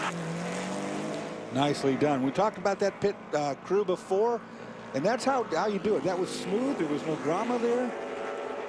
And they're going to need to hit pit lane again. It'll be interesting to see how they split up the remainder of this race. There's 78 minutes to go, and they can only go about 54 on fuel. Brian's in pit lane. Go ahead, Brian. Oz Negre in pit lane in the number 60 from Mike Shank Racing. The logos and livery on this car absolutely spectacular this weekend. It's a wrap that is done with a paint applique technology. It is fantastic. Not only does it look good, it actually holds the carbon fiber together in case of an impact, and that's pretty impressive stuff. Yeah, it's aircraft quality stuff. A bit of a wrap. It's also very easy to take off and put on, but it also has the effect of like a clear coat over a paint job. Stock cars, when they go to the high-speed tracks like Daytona and Talladega, will put clear coat over the decals to remove that tiny rough edge that you get with a decal and help aerodynamically. That's what this product does for Michael Shank Racing. Spoke to Mike about the partnership with that group. He said we've really been thinking outside of the box, even maybe at some racing when we've got multiple partners on board, peeling some of that off and having a different sponsor underneath. So maybe they can sell 24 hours a Daytona 12 hours at a time or something. Pretty cool. Go. Here comes the 6, the team car, sister car to the 60 for Michael Shank Racing. Brian Till. Dustin Wilson behind the wheel of the 6. All weekend long, this team has struggled not with balance. They say the car felt reasonably balanced. It just wasn't fast. They found a little bit more speed today. Gustavo Jacquemin, another good drive in the opening stint, handed over to Justin Wilson. They're just going to try to slowly work their way forward. Seeing other cars hit pit lane. So one thing's for certain, Jordan Taylor was really using a rich fuel mixture to run those lap times because he's in a couple of laps before some of these other DP runners. Well, he didn't draft on anybody, did he? I mean, anytime he was behind somebody was in front of him, we weren't there long. Good point. Justin Wilson came in 10th. We'll see where he winds up. The number 69 GT Ferrari, Anthony Lazzaro behind the wheel. Sounds like Emil is committed to coming back to the championship next year, and both he and Anthony realize they have to get a victory in one of these last 2 races if they're going to be a threat for the title. Anthony lives near me down in the Atlanta, Georgia area. I've known about him for as long as I've been covering motorsports, and I was astonished to hear that this would be his first full season in a sports car. In all the years he's been doing it, it's always been a limited schedule, picking up rides where he can get them, the itinerant life of a pro race driver. It's quite amazing because he's won a lot of races. He has. It's all over the book of what they were and where they were. A legend in the Atlantic Series. The 90 is in. Chris Neville is there. And we've seen that double driver change going on with this team. Ricky Taylor handing back over to Richard Westbrook. Westbrook did the first 30 minutes, took a break here in the middle. He's going to do the last hour and 15. This team's still struggling, trying to hook the back end of the car up. They did an air pressure change after the first run. It didn't really work for Ricky Taylor. No gurney change or anything, so I'm wondering maybe they did another air pressure change, try and hook this car up. Key for that double driver change to work is you need to be doing it with a full fuel load and tires going on. Otherwise, the driver change will cost you time. Otherwise, it should equalize there. So good strategy here. Westy will be fresh, and he's going to be gunning for a victory, their first of the year. Remember, he had 3 victories with this team last year, and Ricky Taylor had 3 with the number 10 squad. So 6 victories between them last year. They haven't put one on the board yet this year, but they're looking strong today. That puts the 5 car you're watching right there. Joao Barbosa in the lead with Scott Pruitt right in tow. 3 more laps than Jordan Taylor's stint. That's a lot. We expect the 01 Scott Pruitt in the pits in about 2 more laps. That'd be a 5-lap difference, and they got 1 more to make, all of them. The Red Dragon is in for Gainesco Racing. What a record they have here, Bob. 2 victories in a second place run in the last 3 visits that we've had to Mazda Raceway Laguna Seca. 2 local boys, they think that's their home track. They don't live right on the doorstep, but they think this is their home track here. And they're looking to really try and get a victory. They had one at Coda early in this year, but that's only 1 victory in 2 years for what was a 2-time championship winning squad. We really thought that was the car to beat for the pole, but they didn't stand the thing on in pole position. Anyway, this year, that car's been fast. Alex Gurney's entire extended family, brother Justin, mom and dad, Evie and Dan Gurney, and all the kids here this weekend to watch Alex in a home race. Back on track he goes. Like everyone else, we've talked about it all day, an up and down season. Here's a look at it. You see the victory in Austin, Texas, and the debut of the series at Circuit of the Americas. Good runs at Barber and Road Atlanta, and then things got a little wobbly and reached their nadir at Watkins Glen in the 6 hours. They've been on kind of an upswing since that point. Oh, look at these 2. This is our lead 2, first and second place pitting together. Okay, now who? Oh, he hits the wall. Barbosa hits the wall, slams the wall. That's one of those mistakes we said you can't make with the championship going down to the wire. Hopefully no one got injured there. He's in too close. Now they're not going to be able to put tires on the left side. Chris. Yeah, big problems down here. We saw the car come into the pit box in front. Barbosa locking up those front tires. As soon as he locked up, bam, right into the wall. We see the team moving the car over. So it's going to be a very slow stop down here. It's going to be a great pit stop battle between Ganassi and also the Action Express guys. Obviously, the Ganassi guys are going to win, Brian. Nice 4 tires and fuel for Pruitt, but they also changed the gurney, the lip on the rear wing. I'll find out if they were adding downforce or taking downforce away for Scott Pruitt. Now look at those mechanics trying to do the tire change standing next to the car. Here's the deal. If the left front wheel suspension hit that wall, if it wasn't just bodywork, he might have just bent the whole front suspension. Yeah. Let's have a look at it. Take a look at this. You'll get a shot of it here, I'm sure. They're trying to execute and gain those vital tens as he's turning the wheel. Just understeers on him. No grip there. All that brake dust coming out. He might have got lucky and not hit that. Unfortunately, none of the pit equipment can be out on pit lane, so he didn't run over anything, so I don't think there'll be any penalty. He didn't hit any crew members or any pit equipment, so they may have dodged a bullet here if they didn't do damage to the race car. Be really lucky if they didn't. Doesn't bear thinking about what might have happened had a crewman put a foot on the ground on the other side of the wall. That's one of the rare mistakes I've seen Joao Barbosa make over the last 2 or 3 seasons, but the pressure is on. He knew Pruitt was coming in together. They were looking, trying to get out of that pit box as quickly as possible. Remember the Road Atlanta race where they had a collision with another car exit as they were entering the pits. The other car was exiting, and the number 5 wound up hitting the end of the pit wall, doing substantial damage. We'll be back to Monterey. There's Brian Sellers in the Audi R8. He was watching his rear view mirrors like a hawk. Faster traffic coming up from behind. Let's get you up to speed. While we were in break, the 63 Ferrari hits the pit lane, locks up everything. Similar to Barbosa, I don't think there's any grip there on that inside lane where the cars have to come to a stop. What did you see, Chris? Well, guys, we've been talking about a polished racetrack and how slick it is out there. Also pretty slick down here in pit lane as we've seen 2 cars now getting very close. Barbosa getting into the wall, Balzan coming very close to getting to the wall. But the amazing thing for Balzan is how many more laps he went than everybody else in GT. So that team doing a great job of saving fuel. You know, these crew chiefs hopefully saw that. Will get on the horn with their drivers and tell them, hey, watch it coming into pit lane. It's really slippery down here. We've had 2 wrecks now, just about. Lally's getting great fuel mileage as well with that Porsche. He now leads. Here's the 02 of Dixon. He's been having a great run here. Had this car up in the top 5. 2's in already. Actually shuffled to the lead with everyone's subsequent pit stop. So Dixon pits as the leader. It's the 2 from Starworks. They've had a litany of problems. They're currently 15th in DP. To Brian Till with the 02. Looks like a routine stop. I don't see anybody waiting to do changes like they did on the 01. It was a smaller gurney added to the rear wing of the 01.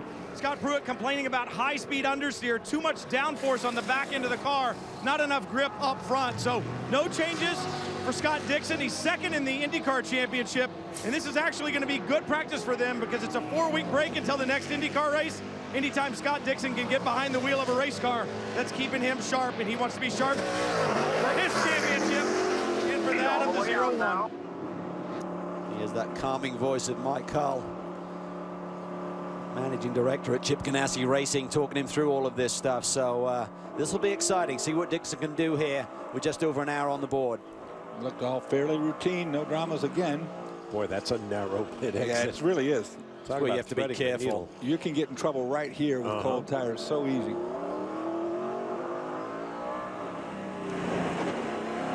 Brian Till mentioned the break in the IndyCar series. It's been a rough couple of races on the IZOD IndyCar calendar for Scott Dixon, including most recently on the streets of Baltimore, where he fell afoul of his title rival Will Power. So we see a restart there, and Power didn't see him coming. Power's actually going to make a move on Sebastian Bourdais, who's in the race with us here today. And there you can see the violent change in direction by Will Power. Some people thought, was he trying to take him out? Will just had no idea that Dixon had a run on him, puts him in the fence, and for the second week in a row, major disaster for Scott Dixon, coming off a race at Sonoma where he got a pit lane penalty for an incident with one of the Penske crew members. So it's been a rough couple of weeks for Scott Dixon, Mike Cullen, the group over in the IndyCar paddock. Here's a look at the points in the IZOD IndyCar series. Helio Castroneves with 1 victory this year has a 49-point lead on Scott Dixon, then Simone Pagenaud. I think I'm accurate in saying there's a 50-point for a victory over there, so he's within a victory, but not many rounds left. Got some GT GX action here. Chris Neville. Oh, we see the 66, that Aston Martin GT3 car. This is the first weekend that car is running. TRG really gearing up for next year, trying to learn about this car, and they brought in Darren Turner, who's getting behind the wheel right now, taking over from Brandon Davis. Darren Turner being a worked Aston Martin driver since 2004, so this team really trying to learn a lot as they are gearing up for 2014. Take a look at both those cars because they're both new to the series. So is that GX Lotus number 11 right there. It's its debut as well. Jeff Mosing and Scott Dolehite. Right now, Spencer Pumpelly leads the GX class over Tom Long, but only by 1.3 seconds. Pumpelly trying to help propel his teammate, Dr. Jim Norman, to the championship in GX, which will be the one and only championship in class because GS will become a part of the GT series in 2014 under the United Sports Car Series rules. Things didn't go quite so smoothly for the Lotus as they got the fueling done and they forgot to put the left rear wheel on there. Well, Jim Norman hasn't finished out the top 2 all season long. Had 3 victories in a row, 7 runner-up finishes. And with Joe Miller having problems here today, that championship is looking really close for him. On board the number 70. This is Tom Long. That's Spencer Pumpelly up ahead. Both these guys have had 1 pit stop to their names, so on a very similar strategy. Haven't pitted for 37 laps right now, so really stretching the fuel on these GX machines. Obviously, Sky Active Diesel really breaking through with new technology here with the 2 Mazda cars. We see the 00 has got running again. See a lot of smoke coming off that turn 11 turn, but the 00 20 laps down now, but still fighting for points to stay in the hunt going to Lime Rock. They unfortunately popped the drive shaft early on and had to switch that drive shaft out right there in the pit lane. Cost them that 20 laps, and that's a shame. Normally aspirated Porsche against turbo diesel in the Mazda 6. The 70 has been actually smoking like that pretty heavily all weekend, whereas the 00 has never had that. You'll see it here more than likely. That time it didn't do it, just to prove me wrong. Great engineering exercises, these GXs. Built between Speed Source and the Mazda factory engineers. Very cool engines. Twin sequential turbos on these cars, and of course, diesel fuel. Number 4 is in from 8-star. Yeah, Sebastian Bourdais, and looking at that car, it's clean as a whistle. It has all of its aero bits intact on the nose, no tire marks down the side. Bourdais had actually qualified that car in the 6th position, then the team decided to change strategy and start to Guida, so they had to give up their initial grid position. He had to go to the back, and finally Lally pit, so he went an extremely long time on that stint. We talked about Bolzan going a long way on the Ferrari. Lally really stretched the fuel on this one, Brian. Not only did he stretch the fuel as he slides to a stop, not only did he stretch the fuel, he was running pretty good lap time, so he also managed to conserve the tires. Remember, that was one of their concerns. Right now, it's sticker Continentals that are going on the number 44, and Andy Lally looks to have a good Porsche underneath him as he heads back out. He said, we thought we could win this championship on consistency. He's changed his mind. They need to win. That's exactly what he's trying to do today, Chris. Well, the Wheeling Corvette didn't stretch the fuel, but Boris, you guys had a great pit stop. You leapfrogged 3 different guys now that we've cycled through in GT. Did you guys fill that car up, or did you short pit it? No, we did a short stop because we're kind of running like a NASCAR race. You know, we're running it in reverse, just like we do Sears Point and Watkins Glen. And this will be our shortest run, and as soon as our window opens up, we'll be in again in that Wheeling Corvette. And the car's really fast, so hopefully we can hold the track position. The car's been really fast all year, but you guys have been plagued by some mechanical issues. Have you finally worked your way through that stuff? It looks like it. I'm keeping my fingers crossed. I hope so. And I want to say hi to my wife and Boris at home. Hopefully we'll win this one. Yeah, they had some drive shaft issues at the last 2 races, and what they figured out is they were not torquing down some bolts in the back of the car tight enough, and those bolts were stretching and breaking. So this weekend they finally figured they got that figured out. Well, we got an hour to go, basically. And I heard Andy Lally's pit guys say 4 tires and fuel, and make sure the fuel is absolutely full. What Boris was talking about running in reverse is sort of reverse engineering your race plan, starting from the end of the race and counting back the number of stops you make on a full load of fuel, and starting with just that little bit extra at the beginning of the race. We'll take a break and return.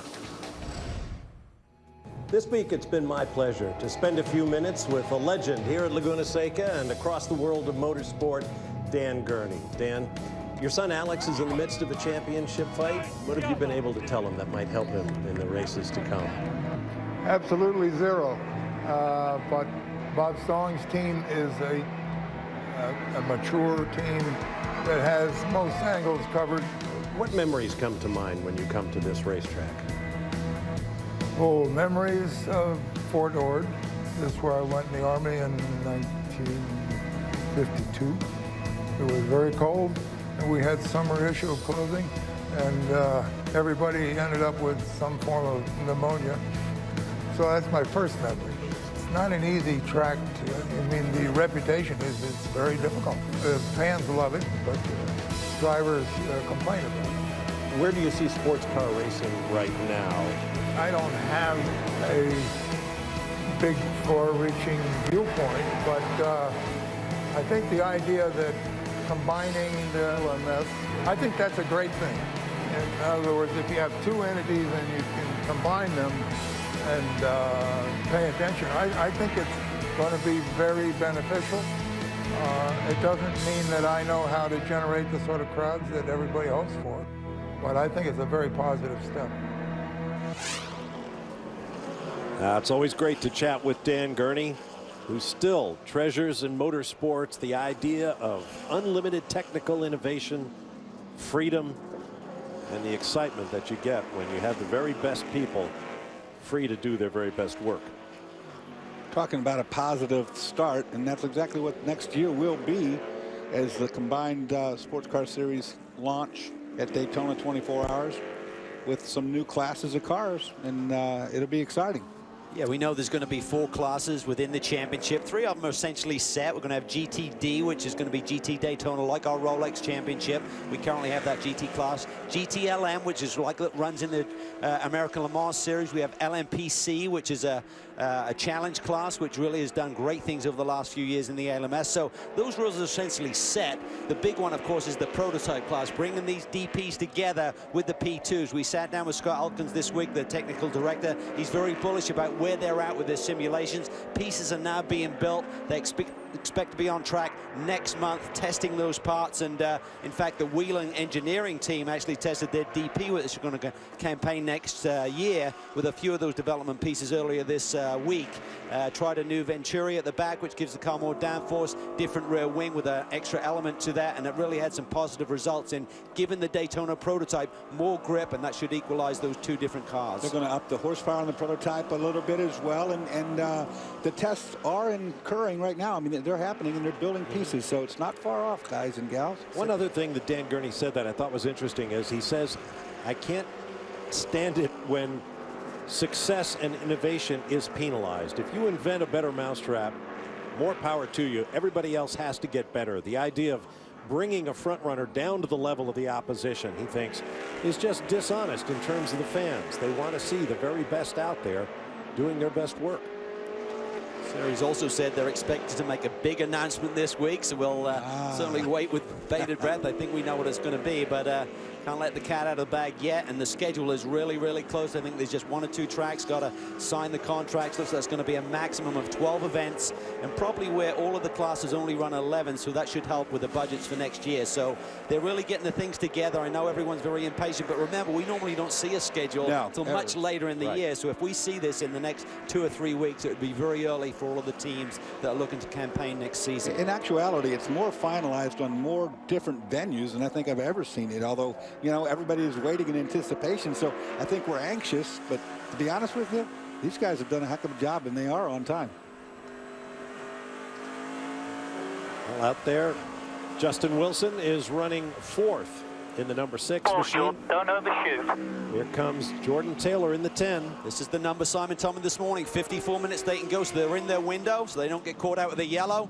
They're there. Let's see if the team can execute one more time. Chris, they've been brilliant all day. Can they do it this time? Yeah, they've been perfect all day, Calvin. So it's going to be 4 Continental tires, Sunoco fuel. They just popped into that fuel window to get them to the end without a caution. So Simon Hodgson saying, hey, we got a 28-second lead right now. Let's not give that up with the yellow flag. So let's bring them in. And he told them, don't overshoot the pit. You see the 2 leaders go by right there. They will still have to stop. But the key is this typically triggers a domino effect. Yes. If you stay out, you're really running the risk of getting a yellow, and what happens is pit lane is then closed, so any margin you have over cars behind you, you lose immediately. So don't be surprised, even if they're not out of fuel, to see a few more of these Daytona prototypes coming to pit lane. They're probably going to have a shorter fuel stint or fuel fill than the 10 car, because the 10 car certainly burned a lot on that second stint here today. That was a perfectly thorough pit stop. He did everything he needed to do. He told him all the information. Don't overshoot your pit. All the guys, you see how they were looked like they were working really slow? That's what you want to do. Exactly. Just take the wheel off, put the wheel on. You don't need to beat the refueling. If the fueling is going to take X amount of time, use that time to make sure you get everything done correctly. There's the 60 in and out. Oz Negri Jr. He had a long look at the new 1st and 2nd place cars. Alex Gurney in the 99, Scott Pruitt in the 01. Here they are, just tipping over that cliff at the corkscrew. This will be a big question here. These guys are so close together. Who will sort of like go first? If one comes in, the other one may stay out, try and lay down a really good lap on hot Continental tires, and maybe that can be the difference. Here's the 99 car blinks. Pruitt now needs a bionic lap. If he doesn't follow him in, he doesn't. He stays out. Pruitt now needs a really good clean lap with no traffic to make advantage here. Fuel and tires. Brian Till.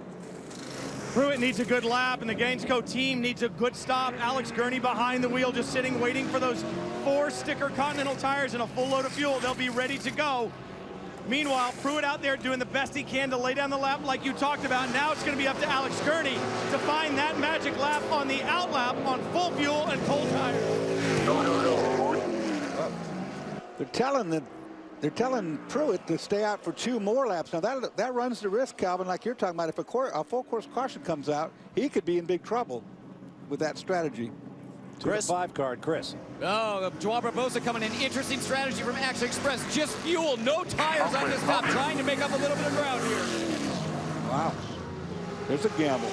Well, it was a short stint. It wasn't like he's done a full fuel load on these tires, so it was a relatively short stint. So it's like a stint and a half, really. They're trying to make these Continentals go, so just rolling the dice, different strategies. Which one's going to play out? And they're all critical at this stage with this race and 1 more to go in the championship. Of course, they're probably also thinking about that's a smart move. If a caution should come out between now and the end of the race, they would make that pit stop then and be equal to everyone else. They are running a gamble here, Dorsey. You're absolutely correct, but think about the numbers. 50 minutes on the board. If they want to run full rich, they want to run full rich, they maybe needed to have a little bit more margin.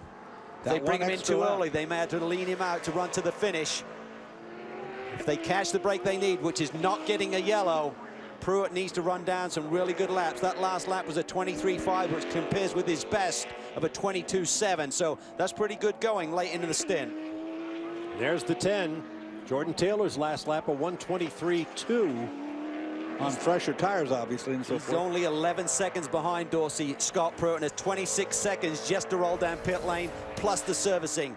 Jordan Taylor have a big margin when Pruitt hits pit lane. Now there's the last thing Pruitt wanted, tangling with slower GT traffic right at the top of the corkscrew. That is crucial. That'll be crucial, not on the lead, because Jordan Taylor will get the lead of this race. It'll be interesting to see how that affects Scott Pruitt and the 99. But you see the maturity, he didn't push it. The other 3. Ooh. Left front tire, leave it on, change the other 3. Wow. Ooh, here's an They're issue. running all sorts of strategy here just to try and save some seconds. Chris?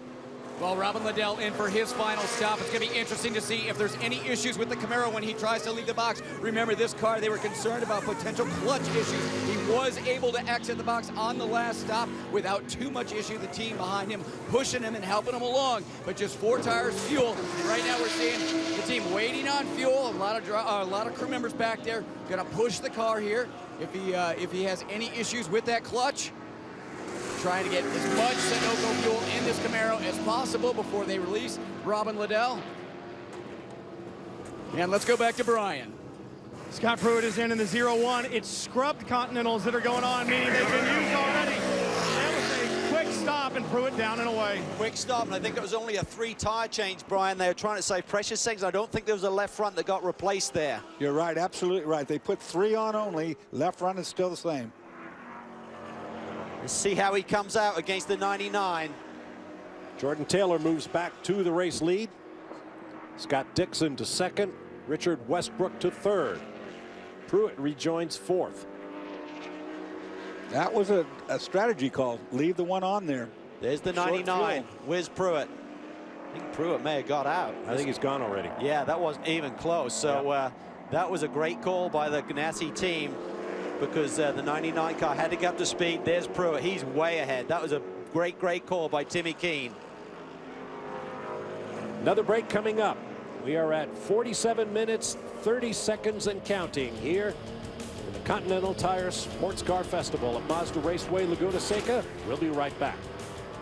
Back live at Mazda Raceway Laguna Seca in the Continental Tire Sports Car Festival. Next to last round of the Grand Am Rolex Sports Car Series for 2013. Moments ago, the GT class leading Ferrari 458 of points leader Alessandro Balzan pitted, gave up the lead in class to Andy Lally in the 44 Porsche. Quick race recap. Early on, Dane Cameron trying to make a move on leader Richard Westbrook, found himself in the kitty litter. Yeah, exit of turn 9 there. Just a very brave move. Didn't quite pull it off. Westy admitted he knew he was there, but he wasn't going to drive around the outside of me.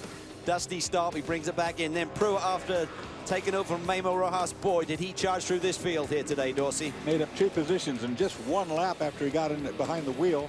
Then you see this little slight mistake, dropped off, and that's one of the positions I was talking about. Yeah, Ricky Taylor made that slight mistake, and Pruitt was through. Ryan Dial, the 2 car from Star Wars Motorsport, first his contact with the number 9 from Action Express, then speeding in the pit lane after answering the call for a pit stop. And that car's wounded with 2 of the gears out of it anyway, so it's limping. They're down in 14th. I think that created the problem, because when he came down pit lane, as we spoke about at the time, he couldn't use first gear, which is what you normally gauge your pit lane speed of 45 miles an hour off. But what a performance here by the 10 team. Haven't put a foot wrong all day long, and Jordan Taylor now has a healthy 9-second lead over Scott Dixon, and Dixon still has to hit pit lane yet. How about that pit stop by the Ferrari of the GT points leader Sandro Balzan? Chris? Well, we saw a great stop by the 10 team. Also, just a great stop by the 63 team came in. They were in just a few laps ago, so it wasn't going to be very long on fuel. So it was really getting those tires done. Boy, this team did a great job getting 4 new Continental tires on at the exact moment that that car was full of fuel. Also saw the 31 come in. That car has been running great all day, but problems at the right rear. A lug nut getting hung up, and the crew member back there a little bit slow with that tire. Boris said, really throwing his hands up in disgust. Brian? Well, Anthony Lazaro was just in the 69. That should be their last routine stop. They're running 4th in GT, but I also checked in with the Magnus Racing team. Andy Lally in the 44. Lars Giersing says, we're good to go. So they're in front, and they're saying, and I think they have their fingers crossed when they say it, guys, Yeah, but they're saying they're good to go. I think they're looking at just over an hour, which is a long way to go. I'm pretty sure that's the number on the board when Lally made his pit stop. So got he has 12 laps on the board right now and 41 minutes to go. That is an awfully long stint. I'll tell you, another potential problem is with Stevenson Motorsports with the Camaro. Mike Johnson was saying they think that they have a fueling problem. He thinks they didn't get 1 gallon of fuel in that car. And they normally gauge bringing them in right as they hit that fuel window. So that's all about topping the fuel tank up all of the way. So they'll be telling Robin this, if you can save a little bit of fuel, try and do so. Otherwise, they need to catch a yellow. More on the 57 now with Chris. Well, you guys were right listening to that radio conversation between Mike Johnson and Robin Liddell. And I just spoke with Mike, and he said the issue was, for some reason, our fuel rig wasn't venting properly, so we never saw that bubble come back when the tank is full. So we don't know how much is in there. We're calculating that we're probably 2 gallons short. That'd be a disaster. 2 gallons. One, you might be able to sneak by with 2's too much. Let's take a look at the GT points as they run right now. John Potter and Andy Lally would move back to the point in class, demoting the leader coming in, Alessandro Balzan, to 4 down. Edwards and Liddell would drop to 15 behind from the 3 behind that they came in on. And Emil Asentado down to 21 points out of the lead with 1 race remaining at Lime Rock Park here on Fox Sports. Yeah, I think the 57 though is going to jump a long way up because they've made their final pit stop hopefully, and a lot of the guys in front of them haven't. And the big question mark, as Brian alluded to, is can the 44 car make it on fuel without needing a splash? That's really going to jumble those points up before the end of this one. There's Oz Negri in the number 60 from Michael Shank Racing, battling with Brian Frizzell for 9th place. To Brian Till. As we were checking in on the tires on the 01 scrubs, as I said during the stop, and what's important about a scrub tire is it has a couple of laps on it. It may not have the fastest lap left in it anymore, but once it gets hot and cools back down and you put it back on a car the next day, what you find is a very consistent tire to the end. So that's why they elected to go with 3 tires and scrub tires. The left front doesn't get a lot of abuse around here, but the right front does. So they went with those 3 scrub tires for consistency and balance on the 01 to the end. And it gained them, of course, a lot of track position and somersaulted them to the front in front of some of the guys that we're racing with. 11 turns around this 2.283 mile racetrack, and really only 3 of them are hard right-handers, so that's why the left front doesn't take such a beating. Here's a look at a season at a glance. 2 wins on the year, Bob. Early on, the 24-hour race, the big one to start our season, then rode Atlanta, then they had that mid-season slump, couldn't really catch a break. And I think they're scratching their heads. How have we still stayed in this championship chase with all of the problems we've had? It's just been one of those years for all of the championship leaders. Here we see it, the 3-time defending champs going for 4 straight. It's been a particularly tough couple of races for Memo Rojas, who's had a couple of issues. Now, moments ago, the 9 in white and the 60, yeah, you'd call that contact. Well, the 9 car's been taking a beating down there in turn 2. It has. It's been roughed up all day long. They stayed together with those 2 cars for quite a while, too. They didn't bounce off. Got to worry about Dixon. Got to worry about the sidewall of the tire and the valve stem when you get stuck together like that. That's usually what gets hurt. Climbing the hill, nothing but blue sky on the horizon. I spoke with one of the drivers making his debut here at Mazda Raceway Laguna Seca. He said, the drivers tell me to aim at a certain tree up at the top to gauge your entrance into the corkscrew turn. He said, I can't tell a tree. All I see is sky up there. Back at Mazda Raceway Laguna Seca, approaching 34 minutes remaining in the Continental Tire Sports Car Festival. With Calvin Fish, Dorsey Schrader, Chris Neville, and Brian Till, I'm Bob Varsha. Watching a battle here. We've had 7 lead changes among 6 cars. Look at this, Barbosa. That clout of the pit wall and the subsequent delay has really cost their track position. They're now battling for 7th place here. GX ahead. With Justin Wilson behind the wheel of the 6 car. I think they'll probably leapfrog 2 or 3 spots potentially with guys in front of them who need to do pit stops yet for fuel, but even so, not the sort of the day that Action Express were looking for chasing this championship. In a way, though, they got off lucky because I haven't heard anything about the front suspension being damaged after he clouted that wall so hard. Let's hear from the co-driver in that number 6 machine from Michael Shank Racing. Brian Till is with Gustavo Yakiman. And Justin Wilson has his hands full right now. Gustavo Yakiman watching the screen back behind. I know that the balance of the car was okay in qualifying, but the speed wasn't there. What did you guys do to find a little more speed? Because you've improved considerably from your starting position today. Yeah, I mean, qualifying was really tough. We didn't have any speed whatsoever. At the beginning of the race, it was tough as well. I mean, I really wasn't happy with the car, but they've made some changes throughout the race, and I think it's helped Justin. now we're struggling a little bit with tire wear. We stick to the same set of tires that we put in the middle of the race to try and get some pit time, some track time on hot tires on the way out of the pits. Now Justin's struggling a little bit, trying to hold off Joao over there. So we'll see what happens. Hopefully we can stay up front. Yeah, they got a good run going right now, and they're headed in the right direction, and that is forward. Chris? Well, Wayne Taylor down here watching his son. And Wayne, a couple weeks ago, I guess we got a full course caution out there. But a couple weeks ago, you had to watch your son with Scott Pruitt all over his gearbox for about an hour. Right now, he's got a nice little lead, but he's going to have to give that up. How tough is this for you to watch? Well, the team has been flawless. The drivers have been flawless. Chevrolet power is outstanding. But obviously, we had such a big, comfortable lead. And now we're going to go to a caution. But I'm confident Jordan can do the job. He's outpaced everybody so far today, so I think we'll still be okay. Yeah, and talk about that confidence. He's so calm on the radio. I've been listening to him this entire race. He's calm. Ricky's calm. Your wife, Shelly's pretty calm. Why are you always so wound up? It's all about the entertainment. I'm just keeping you all smiling, especially Calvin.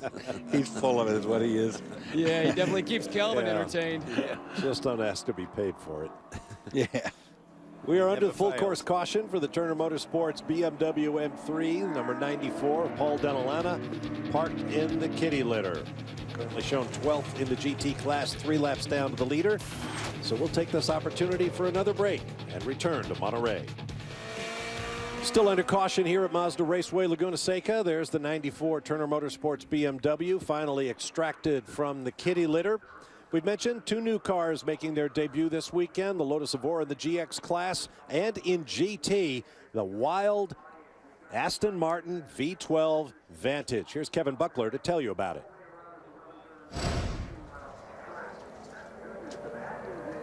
We started the program first of the year and been waiting for this GT car to come online, and it's here, and this is our debut weekend. This is the first time that the GT3 will actually make its debut or turn a wheel in anger anywhere on the North American shore with the Rolex Grand American Series. I was joking the other day when I got to test it. I said, it's like $500,000 worth of anger.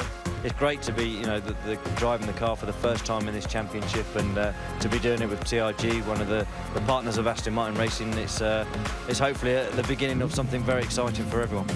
Drive such an iconic brand, an iconic car, and it is really just a pretty car in my opinion too. So it's really nice to be out here, and I feel very honored. It is an awesome vehicle, part of an enormous program to bring Aston Martin as a racing mark to the American or North American racing fans, I should say. Running in GT, running in the Continental Tire Sports Car Series, running in a one-make series for private drivers, on and on and on, all run by Kevin Buckler and his Racers Group operation. To Chris Neville.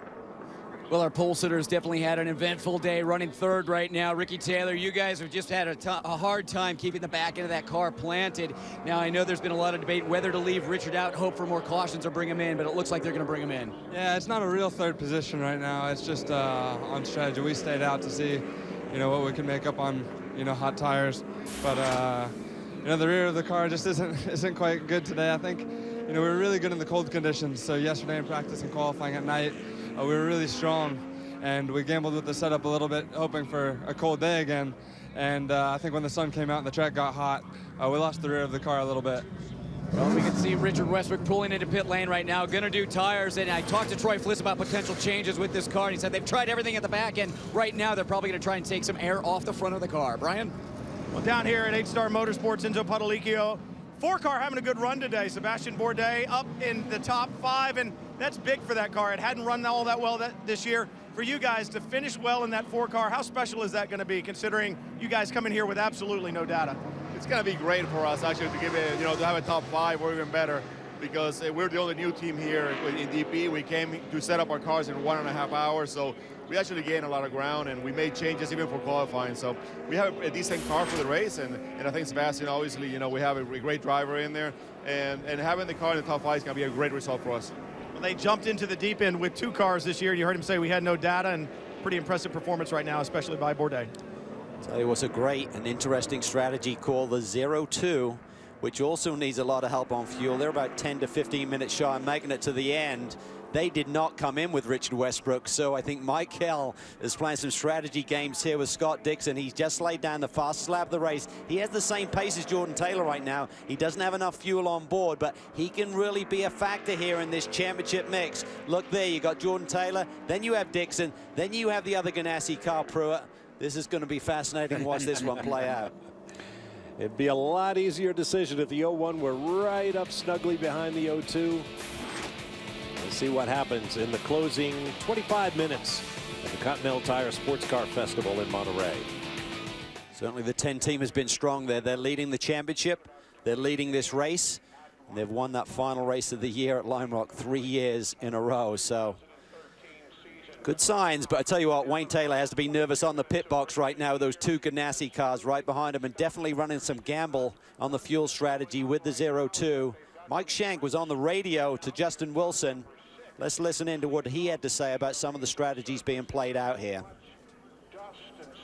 The 02 and the 4 are really, really gambling. Okay, I mean, they're definitely going to run out of fuel if they don't have another yellow. So let's just keep the pressure up and push as hard as we can here.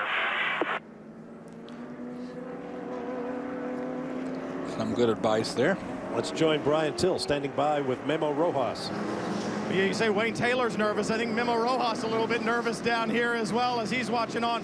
When we go back to green, obviously the 02 car is here to work with you guys. Are they going to have him work over Jordan and see if you can force him into a mistake? Or immediately are they going to let Scott by and let Scott go do the work? Well, the 02 wants to win as much as we do. Obviously, you know, the team has championship in mind. I mean, we're going to play by the rules. The 02 is going to try to do the best he can to win this race. And if we can do the same, you know, we'll do it. You know, there's nothing, no tricky things going on, and we'll just play by the rules. Late in the day like this, with 30 minutes left, 25 minutes left in the race, what's the car like that Scott has, and what's the racetrack like right now, do you figure? We're really struggling with exit understeer and keeping the grip of the tires after a long stint. So our challenge has been balancing the car out. We cannot go to power as soon as we'd like because of the understeer. Track, I don't think has changed much. We're just fighting exit understeer. It's really kind of the same problem that they had at Kansas in the ladder going, but Pruitt gave it one heck of a run. Stay tuned. There's plenty of excitement left to come from here, that's for sure. Well, we're not sure what they're going to look like at the finish, but as they run right now, here's how the Daytona Prototype Championship standings shake out. Jordan Taylor and Max Angelelli, partners in the 10 car from Wayne Taylor Racing, are the leaders. Memo Rojas and Scott Pruitt move to second place, 10 points out of the championship. Christian Fittipaldi falls to third, 13 points out, tied with John Fogerty and Alex Gurney. 35 points for a win, 32 for second, 30 for third. And in the GT, John Potter and Andy Lally would assume the lead. And remember that critical point on Lally. Does he have enough fuel? This yellow is really giving him a big break. That should really get them in their window. Still going to be tight, I feel, but that is a big break for that team. And let's not forget the GX class, where Jim Norman, Dr. Jim Norman, has been leading virtually since the get-go at the Rolex 24 at Daytona. Joel Miller remains in second place, moving to 11 points behind. Now, did they get their tires clean? Green. Not as much of a gap that time. Jordan's got a good start, but so did Scott Dixon. He's got a run coming. Still a good start for Jordan Taylor, coming off that hairpin. Really hard for the second place car to gauge when to get on the power with the car in front of you. See Dixon there, looked like he's just blazing those tires a little bit under braking, really under threshold braking there, trying to get these Continentals back up to temp and get them cleaned off. More importantly, here's the 8 car looking inside the 5. And look at the GT guys going at it. Lally and Potter, can they get their first victory? What a time to get it if they can. Came into this race 1 point behind in the championship standings. Jordan Taylor again taken off from this pack. Jordan Taylor withstood the pressure of Scott Pruitt, Kansas City, and look at him now. He's got the wings, he's got it in the wind. And they've doubled the pressure. Now he's got an Indy 500 champion as well as perhaps America's most decorated endurance sports car racer just behind him. I don't think he cares, boys. This guy is the real deal. Jordan Taylor can make that car fly. It's been so strong here. He is a cool customer. He really is. We raved about his brother Ricky Taylor when he was in a similar position and did similar performances, but Jordan Taylor has been sensational this year coming on board with this 10 squad. He's using it all up, though. Look at that. That's the first time I've seen him out there. The kid's got a wonderful, quirky sense of humor, which I think probably helps relieve a lot of the pressure of being a big-time racing driver. Look at him go. I mean, Pruitt right there now, right behind Dixon. The two Ganassi cars running together. 1.3 seconds. He probably had about 3/10 coming over the line when they came to the green flag. He's put a second on two of the fastest road course drivers in the world in one lap. Brilliant performance. Got a little wheel spin that time out of turn 2. I saw it light the rears. I think Pruitt's going to be by Dixon in a moment here. I mean, Ganassi can't afford to hold Scott Pruitt up if he's got any chance of chasing after Jordan Taylor today. And the battle continues in GT. Lally in the Porsche, Billy Johnson in the yellow BMW, Alessandro Balzan in the red Ferrari, Eric Curran in the red to and the white inside, Corvette. and this is the championship leader trying to make a move on Billy Johnson, who's not in this championship chase, and he's known as one of the most aggressive drivers out there. That's a hairy move by Balzan. And behind him, the 31 had a notion too. Eric Curran right there with Patrick Long trying to defend. Long looking left and right. Let's go to Chris Neville. Well, Billy Johnson might not be in this championship fight, but he's very much in this race. Just checked in with the team because they did not choose to pit, so they are trying to stretch the fuel with this 93 car. Their strategist, Don Salama, he says right now, by his calculation, they're going to run out of fuel right at the green flag, right at the checkered flag, guys. 15.5 minutes remaining. Tell you what, they were really rolling the dice with this 93 car, and Don Salama is one of the best strategists out there. Talk about Mike Johnson, some of the other great GT team leaders, but Don is really, really smart. He's got a lot of victories for this Turner Motorsport Group by making these correct calls. And Billy Johnson doesn't mind roughing somebody up to get the job done. I can tell you that from past experiences. Here comes Curran. He wants a piece of that 63 Ferrari as well, so Balzan's feeling the heat. Basically got the top 6 cars in GT all running nose to tail. How unusual. It's been that way all year. There goes Lally. See Pat Long there in the picture as well. He's been strong all day long. Lost a little bit of track position on one of those pit stops. Don't think it was necessarily a bad pit stop, but just the way things shook out. Got a little bit buried in the pack here. He's had a fast car all day long. A couple of runner-up finishes. They're looking for more. Seconds tick away.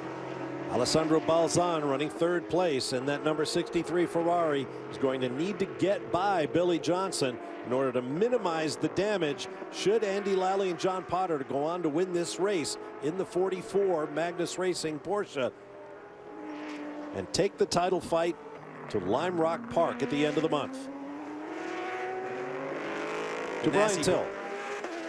Just one lap ago, Mike Hall, who calls the shots on the 0-2, called Scott Dixon on the radio and said, we're just one lap short. One yellow and we're there. We're just one lap short. And if that's the case, they've been getting some phenomenal mileage on board the 0-2, but they think they can go almost to the checkered flag. So it'll be interesting to see if the 0-2 can hang in there and steal some points like they came here to do. Well, Dixon's one of the best in saving fuel in the Indy cars. He learned that from his Toyota testing days, I believe. So he's putting that to good use here today as well. Well, with this gaggle going on like they are right now in GT, caution is certainly not out of the question with 14 or 13 minutes left to go. This is 6th, 7th, and 8th. Wilson, Barbosa, and Hartley. A couple of cars in front of them they believe are going to stop for fuel. We're talking about the 0-2 and the 4-car Sebastian Bourdais. They're also rolling the dice here late in the going. Nothing to lose, though. They're not in the championship hunt. They're just going for the best possible finishing position here today. Down Cameron at the back of that train right there, too. In the red and yellow car. Yep. Don't count him out. He's been fast. As long as he doesn't try the outside. Chris Neville. Well, hearing some radio traffic between team manager Simon Hodgson and Jordan Taylor right now. Jordan saying he's feeling a bit of a knocking feeling through the steering in the car. So maybe this goes back to something that Max Angelelli felt early on, now starting to rear its ugly head again late in this race. Simon Hodgson telling Jordan, hey man, there's nothing we can do now. You just got to drive it. Well, he's driving it. He just set the fastest lap of the race at 1:22.2 with a knocking steering. So God knows what he'd be doing with a healthy race car. Phenomenal performance here. Look at this, the 8-car in the thick of the battle here with Dane Cameron. They've rebounded nicely, got back on the lead lap. They went down a lap when Dane had his early off. Look at this side by side. They're spinning. I saw I looked like the 8 got into the 5 briefly, and then a couple of corners later, Hey, in the 42. This is going to be our caution, boys. He's into the tire wall backwards, and it's done the wing at least. Can he get going again? I'm sure he'll try and get this thing fired up if he can, but he lost his winglet in the front of that first exchange. Remember, if he doesn't, maybe it'll help out his teammate. Look at this. Pat Long was just alongside the Ferrari.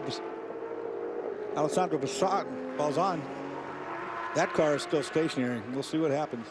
Well, Mike Hull said he needed a little bit of help with the yellow. He may be seeing it right here. Two of the young guns, Dane Cameron, Brendan Hartley, going at it hard. So Eric Curran in the 31 Corvette has gotten by Alessandro Balzan, who is fading at the least appropriate time in this race as Patrick Long now draws up to the Ferrari's gearbox. How about Lally, though? That fuel strategy, and they've got that yellow that they needed, so this is incredible stuff. And out comes the full course caution. Here we go. Now Lally's definitely good. If there was any question, 2 yellows when they said they were close, they got to be in the window now. So this could be a pivotal moment in this championship for Andy Lally and Magnus Racing. So will this cure all ills when it comes to fuel strategies for the 02, for the 4? I think Dixon's good now. Could be. For the 44, Wayne Taylor looking around, checking the numbers with his engineers. Take another look at what happened to Brendan Hartley. He's out wide where it's dirty. I think he's going to get pushed off here. This is turn 2. So there we see loses a wing plate there, or a dive plane, should I say. And now they're going to try and go side by side here. This is turn 4. I think just bumped at the wrong place. He was on the outside. Goes for that ride in the tire wall. Like, I don't know. 2 young drivers going at it and learning hard lessons. So, under a full course caution again, the 3rd one of the race, I believe. We'll take a break and return as the plot thickens here in Monterey, California. This was the story in our most recent round of the Grand Am Rolex Sports Car Championship at Kansas Speedway. As Wayne Taylor watching his son Jordan sliding all over a slippery racetrack, but managing to hold off 5-time Rolex Series champion Scott Pruitt to pick up a victory and put his team in the points lead toward a possible championship.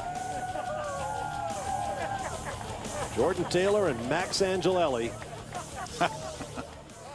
Yeah, they got Hartley off and in on the racetrack. Pretty good. That rear wing is definitely crumpled Yeah, up it went in hard backwards for sure. They're going to try to drive that back to the pit lane. We're sitting at 7 minutes to go right now. Pits are open for all cars should anyone choose to pit. Can't imagine anybody would. Nope, unless you have a real need. I mean, the ones of these guys that are close on fuel are certainly not going to pit. You understand the 44 team for Andy Lally got up on the wall.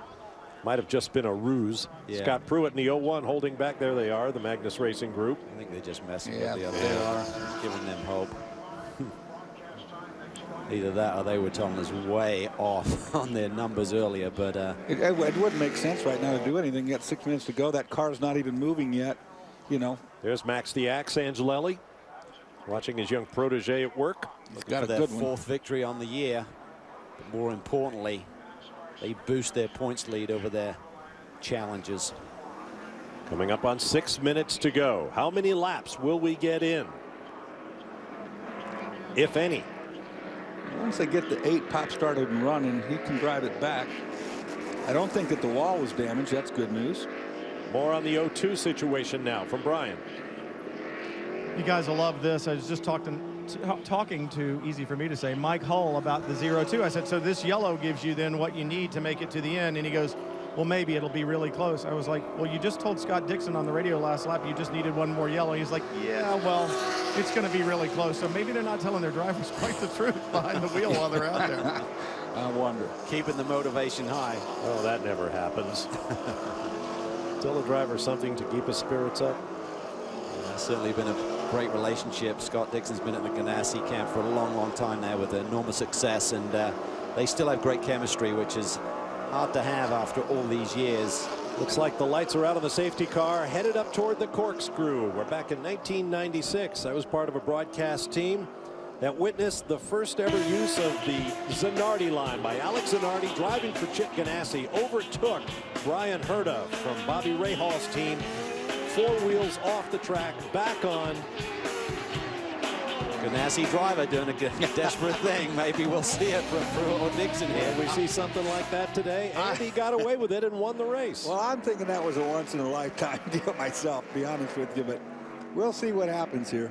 I think talking to the drivers after the drivers meeting this morning, a couple of guys said it was really hard if you backed off in qualifying yesterday, get the grip back and get the pressures back up. So I think these guys, you saw them there, really trying to carry some speed there through the final couple of corners, trying to get these Continentals back to life as we're getting ready to go green with over 4 minutes on the board. Come the GT masses down the hill. Here are the Daytona prototypes. Turn 11 is ahead. And then hard on the gas with 4 minutes remaining in the race. Another good start. Yep.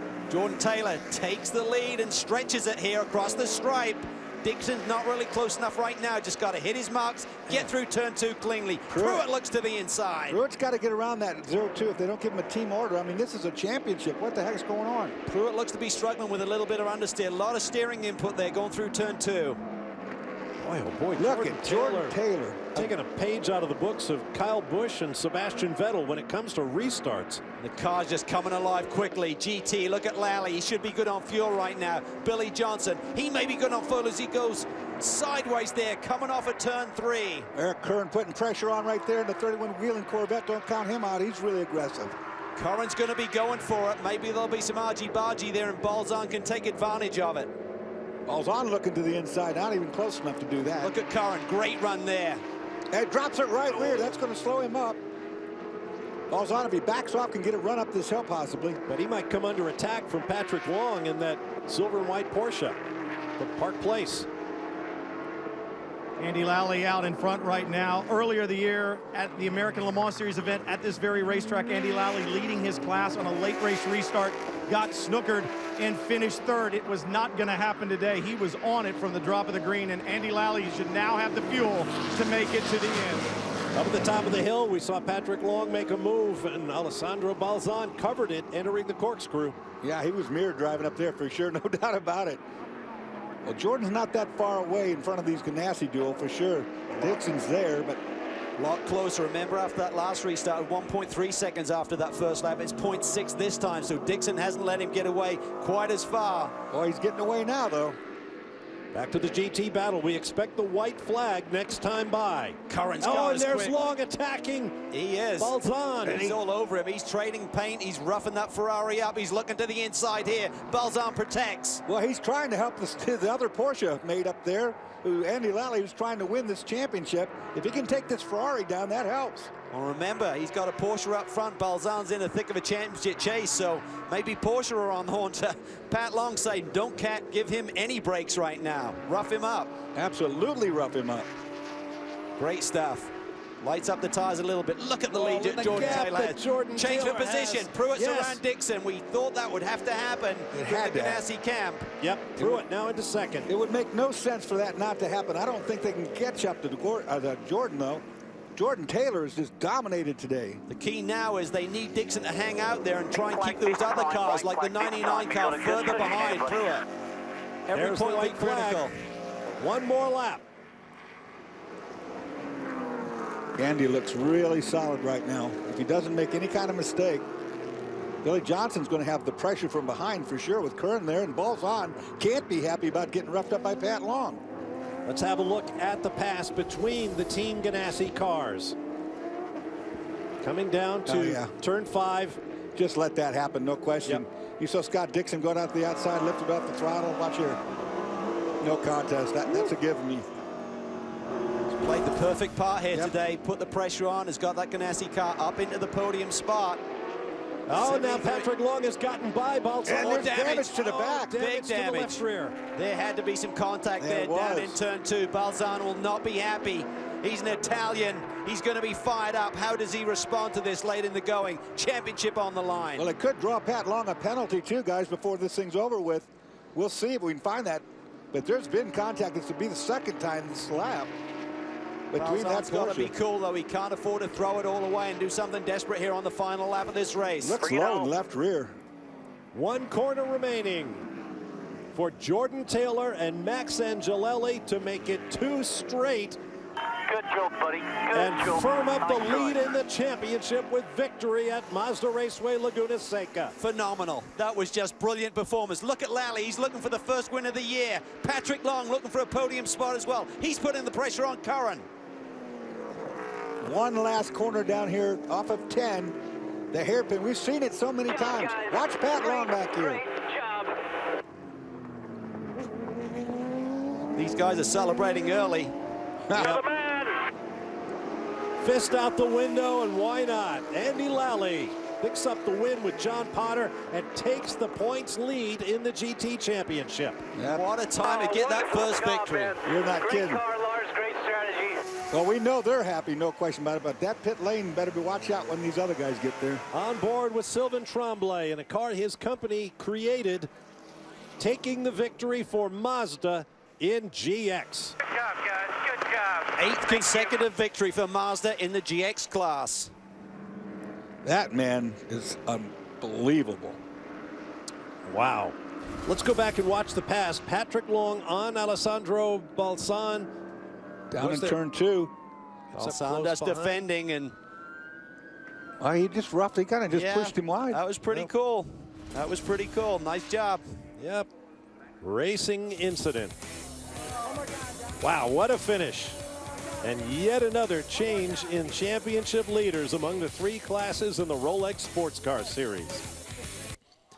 Back live at Mazda Raceway Laguna Seca, there you see Jordan Taylor being congratulated by each and every member of his father's Velocity Worldwide Daytona prototype team. Time to name our Royal Purple outperformer of the race, and the winner by a landslide is Jordan Taylor. That's a no-brainer. What a performance he put in today. And you got to congratulate the team as well. They got the right setup on that car. They executed their pit stops. Perfect strategy. Max did the job at the beginning, and Jordan, that is just really solidifying what he did at Kansas and showing us what he's all about. Let's go down to Chris Neville. Well, Jordan Taylor working on getting his helmet off down here. Jordan, 1 round to go. We saw you with Scott Pruitt, one of the most decorated sports car drivers, all over your gearbox for an hour today.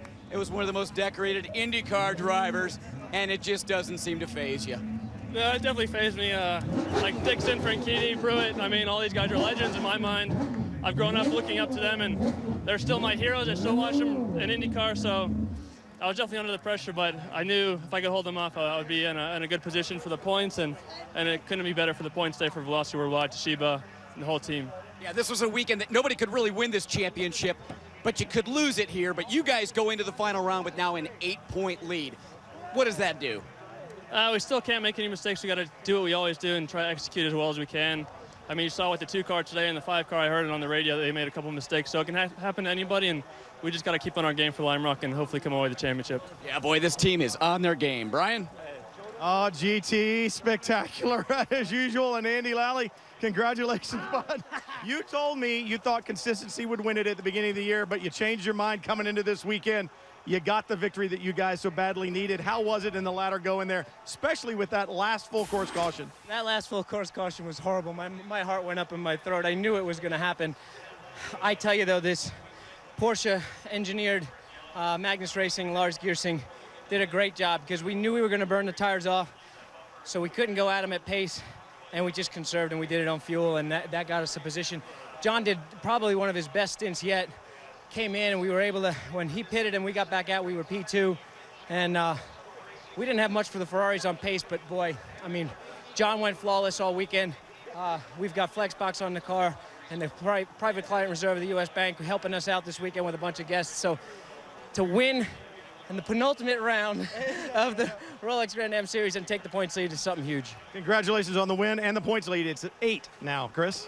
Yeah, also an exciting day in GX. It's Mazda Raceway Laguna Seca, and it's Mazda that comes home with the win. So you got to be proud of that. Just a real great day for us. I mean, obviously to have freedom in the SD race, finished 1-2, and then to bring our Mazda 6 with a fantastic Castrol oil, and really all the dealer guests that we have here this weekend, everybody at corporate, all the support that we get. We really can't do this program without them. The only diesel running in North America, the only diesel winning in North America. I think that's 8 in a row. Just awesome, awesome day. Super pumped. Congratulations, guys. Thank you. Well, there you see the unofficial GX class points. Let's look at the Daytona prototype class with one race remaining in the season. Well, it's really got blown out there. We said at the beginning of the show, Dorsey, you could certainly lose it here today. Some of those guys had really bad days, and you can see how it's spread out. There's a look at the GT point standings. As you peruse them, let's get down to Brian Till with Scott Pruitt. Pruitt is probably one of the few people that was glad to see that last full course caution. Did you think it was going to give you a shot at Jordan? I was hoping we weren't going to have any more yellow, because some of the guys that were looking at different strategy, I just can't say enough for the whole Telemex BMW guys. The Cessna 02 car, Dixie and Frankie did a great job. You know, we were giving it all we got. Those Chevys, man, they just jump right off the hole, and, you know, we can kind of get back up on top, but there's just no way to get it done. Congratulations. Championship's going down to the wire. And a big jump into second in the Daytona prototype standings. A great day here at Mazda Raceway Laguna Seca. I think you guys are looking forward to Lime Rock Park. Well, I'll tell you what, it's mullet time, baby. Lime Rock Park. It's the bull ring. It's road racing's Bristol, and get the women and children back. It's going to be fun. We said someone had to step up. I think the 10 team have done it. 2 wins in a row. For all the marbles at Connecticut's Lime Rock Park, coming your way September 28th, 1:30 p.m. Eastern Time on Fox Sports 2. For Chris Neville, Brian Till, Calvin, and Dorsey, I'm Bob Varsha. So long, everybody.